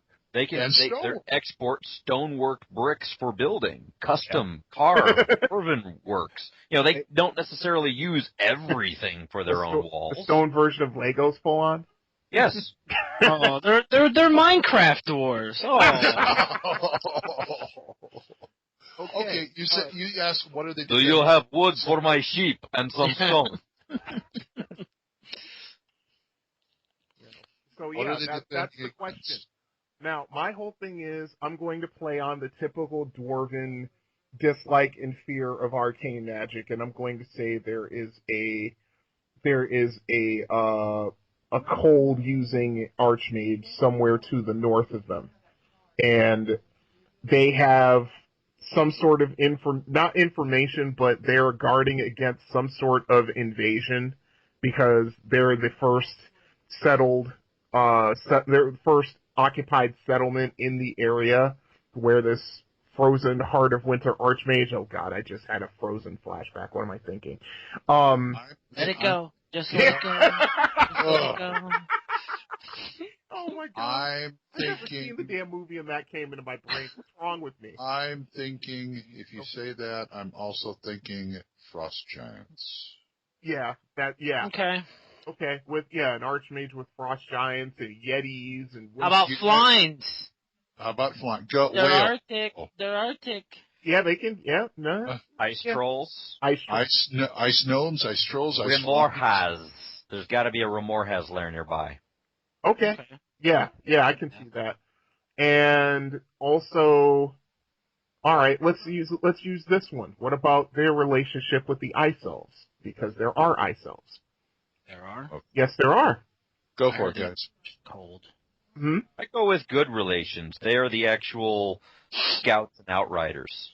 Mutual assistance kind Mutual of thing? allies, common enemy. She's so cold. She's so cold. I think they should also have, if we're going to do an Arctic area and they're up on a sort of like the wall from Game of Thrones, I think that there should be some small sort of trading post that the human nomad, aka Inuit Eskimo types, would come and trade with them. Hey, we got some seal blubber for you. Hey, we'll take some mushrooms. And they live further north than the dwarves do. Right. Mm-hmm. Okay. What about the other directions? Okay. You could have a series of trading posts surrounding the Dwarven Kingdom that deal with other races' trade. I can see that. Yeah, there is sort of farmlands, furriers, and trappers. Yeah, Right. sort of a small, like, above ground, small town / large village. We want to think more Seattle, Canada, or Rockies. Rockies. For sure. The Rockies. Seattle and Vancouver are not far enough north. You got something, old dragon? I'm talking for the warm slope side. Okay.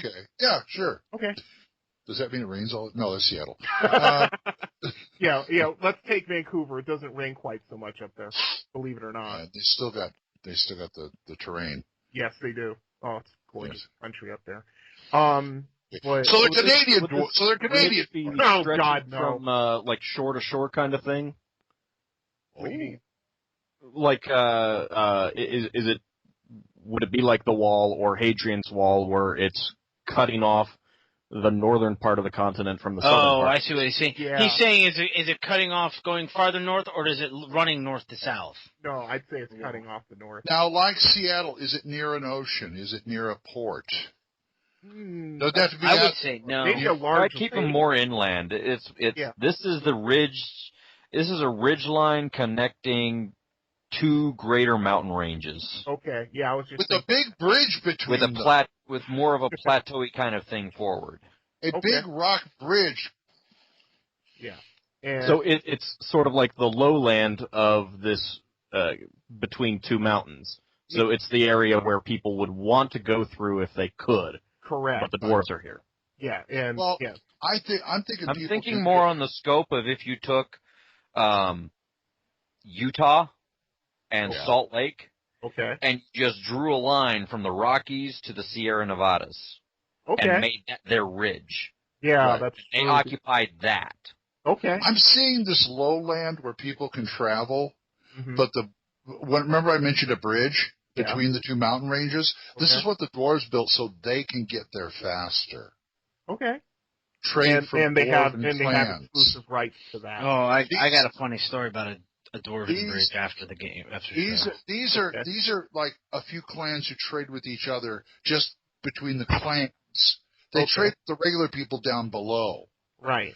But this is to get supplies to and from each other's clans, each other's kingdoms. Right. Okay. I can see that.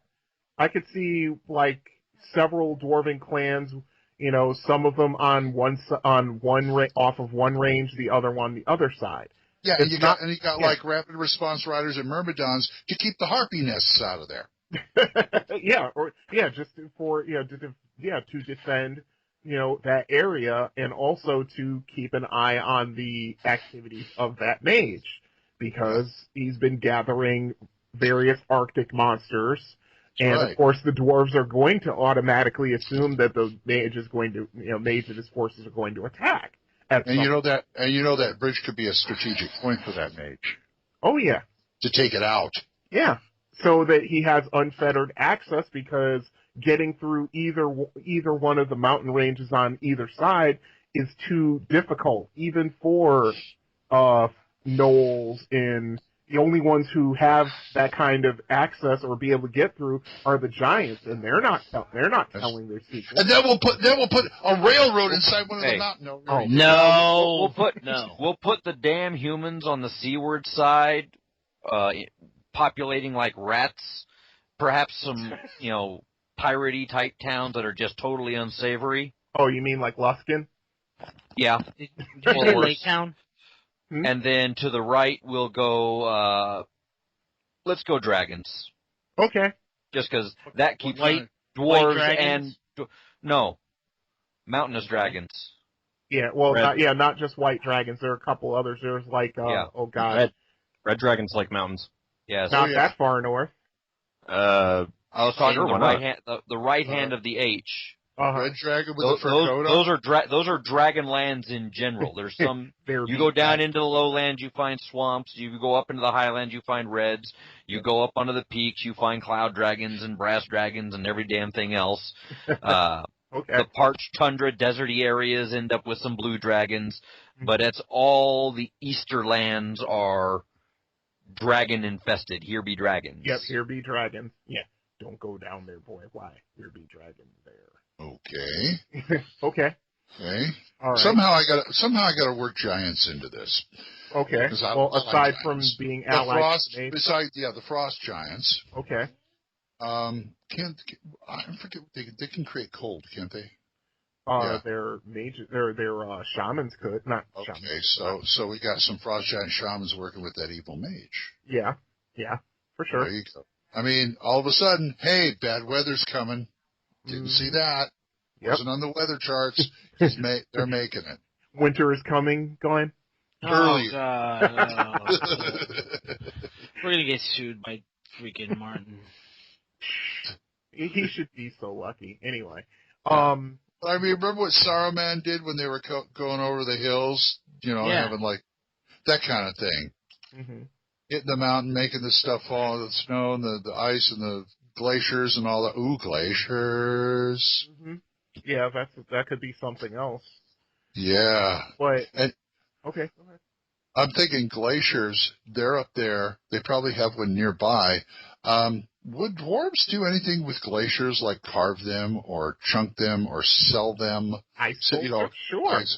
Ice sculptures. Sell the ice down below. Mm-hmm. Yeah. To people to keep stuff cold. Yeah.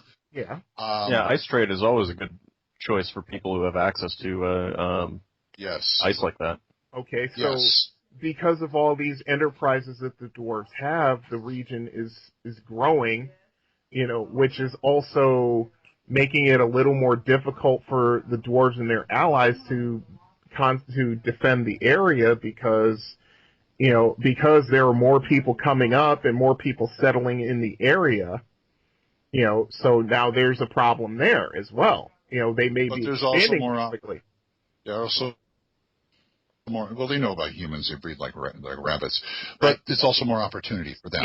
Yes, for sure. It's just that that also could be a point of contention between the actual dwarven clans because some are worried that they're expanding too quickly. That they're expanding so rapidly that they're outpacing their ability to actually defend the area from from other things. If they could have some way to reinforce that glacier, they could actually carve into it. Yeah, well, the problem with the glacier is that it keeps moving. It may be a couple. That's why I said they'd have to figure out some way to secure it, or have some team who constantly deals with that. Like I'm sure they have teams of dwarves in these kingdoms just doing nothing but like shoring up and making things. Yeah, engineering teams and teams. Sure. And it's the same thing. They'd be the ice engineering team or something. And that might actually be what the evil archmage is waiting for. Because despite the dwarves' best efforts to try to curtail the movement of the glacier, you can't stop it. Now, here's one thing. Did we ever determine why this archmage wants to hassle the dwarves so much? It's simple. They took back their way. Oh, there you go. He's in his way. Yeah, that's even better. What's that? They're in the way. Yeah. And like dwarves are too stubborn to move. Yep. I mean, he could be interested in trade too, and the dwarves are his competitors. You're interrupting my slave trade. Look at all those feeble humans and elves. I have uses and markets for those right over the pole. Oh, they're going up against the Red Wizards of Thay. Okay. Right, they wouldn't be caught dead up north, that's for sure. Well, there's a buck they would. Yeah, that's true. Or you know, And yeah, I've got you talk about a nether ice fire that's just What? waiting for trade. Huh? Oh yeah, there we go. Just send up to those dwarves up in the asteroids mining. Teasing. Never mind. If I can't tease Corey, I'm not having fun. And they wonder why I drink on the show. if only to handle the teasing, right, Corey? Yeah. Come on, this is the highlight of my week. What am I talking about? I know. But okay, we've got a Dwarven Kingdom. We got a big old bridge. We got a glacier. We got a mage who's like terminally pissed off at him. We got storm giants to help him and other things like that. What else can we throw in the mix or do with? Well, other giants you could have are also Verbeeg and Fomorians. Okay. Yep. The lesser giants who work for the frost giant or even the wizard. You know what I think might keep the balance of power. This is kind of out there, but the dwarves made friends with the cloud giants. Yeah, I could see that. Yep. And they're helping them keep them in check. Yeah, but the one thing it won't even be anything either side does, but it might just be the fact that once the glacier starts to seriously impinge on the area, which, starts to move. Yeah, once it starts to do that, everything, that's when everything's going to hell in handbaskets. Like, that's what everyone's waiting for, more or less. Mage is waiting for it to start wrecking the community so he can sweep in and take over, and the dwarves are trying to hold it at bay. And that's what their main focus is, aside from trade. Trade is secondary. How about they just pray to Glen and he throws a giant lightning bolt down there and boom, snow cones. Glen doesn't like snow cones. He likes bloody snow cones. Exactly. Everybody likes snow cones. What are you talking about? But yeah, that'd be. I was gonna say, since you have there'd be dragons to the east, you could actually have it that these dwarves took back their Erebor, their kingdom on the cliffs, and they were led by a great dwarven hero who in actuality is a silver dwarf who just wants a hold of that dwarven pile. Yeah. And then the wizard... To keep teasing the wizard with hope that he can get through a breach and to give a little more balance of power to this dwarven super kingdom, they're like dozers. It's seismically active. There you go. They keep trying to build it earthquake-proof, and the wizard keeps trying to accelerate the process. Yeah.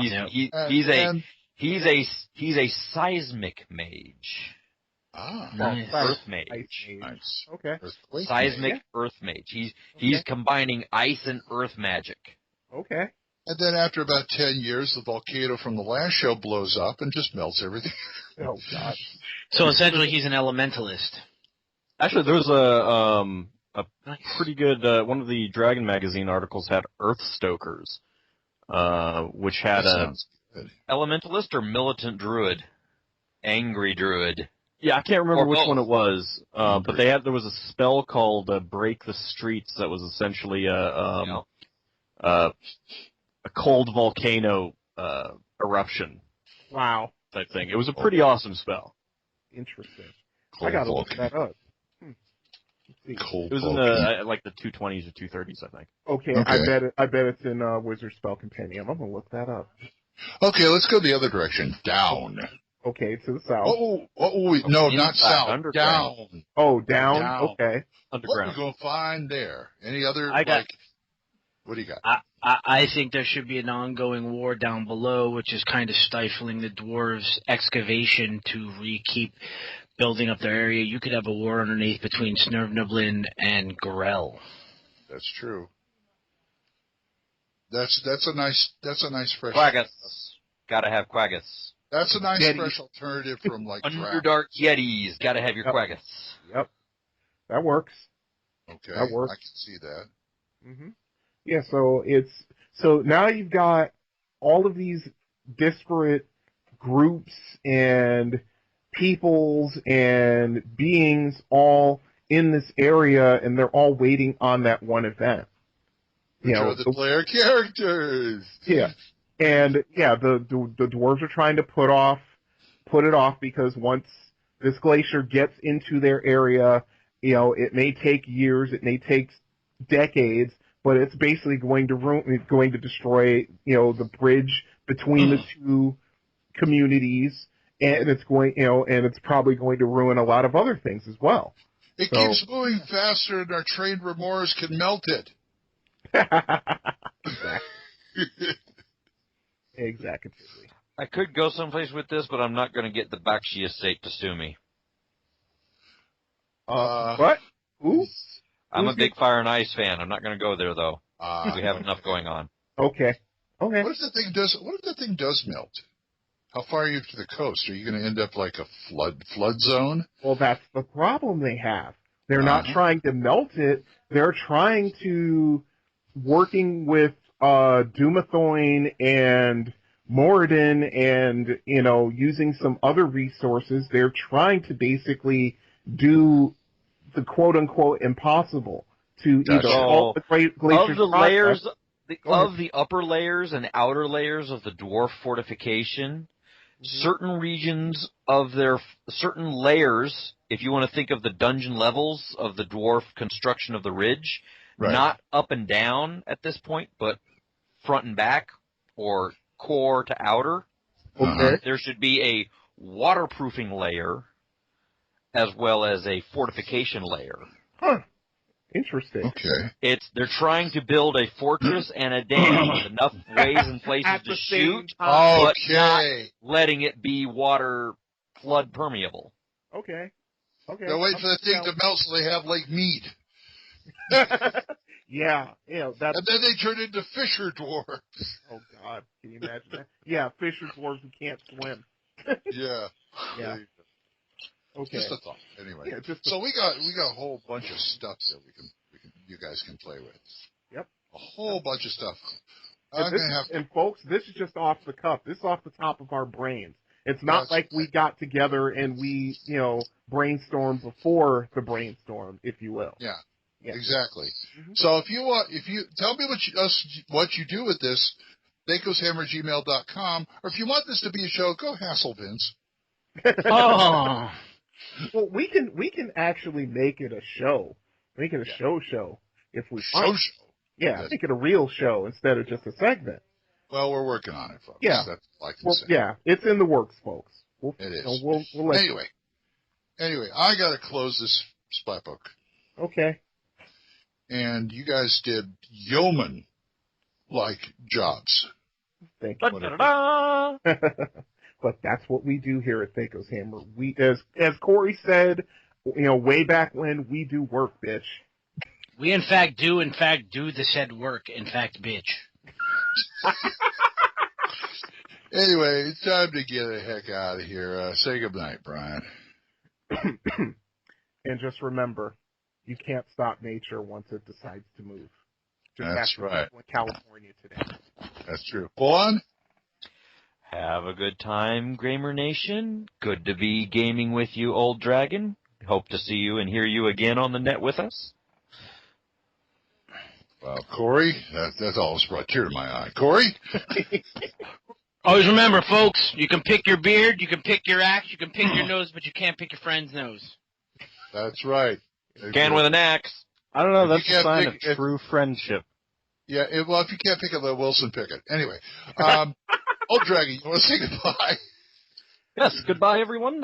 Thank you for having me. It was a great fun. Hey, man, anytime. Yeah, anytime you want to be on. Anytime. You're welcome. You do, you do it enough times, you get Kojo privileges, so. Kojo's dropped out of Kojo privilege level just due to the fact of his absence lately. Okay. Well, I told him he needs to get on it. That's true. But, folks, I'm DM Glenn. I'll see you next time when the hammer comes down on THACO's Hammer. Bye-bye. So, I wanted to tell you about that during my D&D campaign. Don't tell me. Okay, you did tell me. Okay, sorry. Never mind. And we're out. Oh, go ahead. So, I go, okay, so you THACO's Hammer theme is provided by the Diablo Swing Orchestra. You'll find them on Jamendo.com. All other additional music for this episode was provided by Kevin MacLeod. You'll find more of his music on Incompetech.com. Be sure to visit our website at thacoshammer.info. If you have any questions or comments, email us at thacoshammer@gmail.com. Remember, that's an O, not a 0. You can also find us on the second edition forums at osrgaming.org and at purpleworm.org. Or give us a call and leave us a voicemail at 405-806-0555. See you next time when the hammer comes down on THACO's Hammer.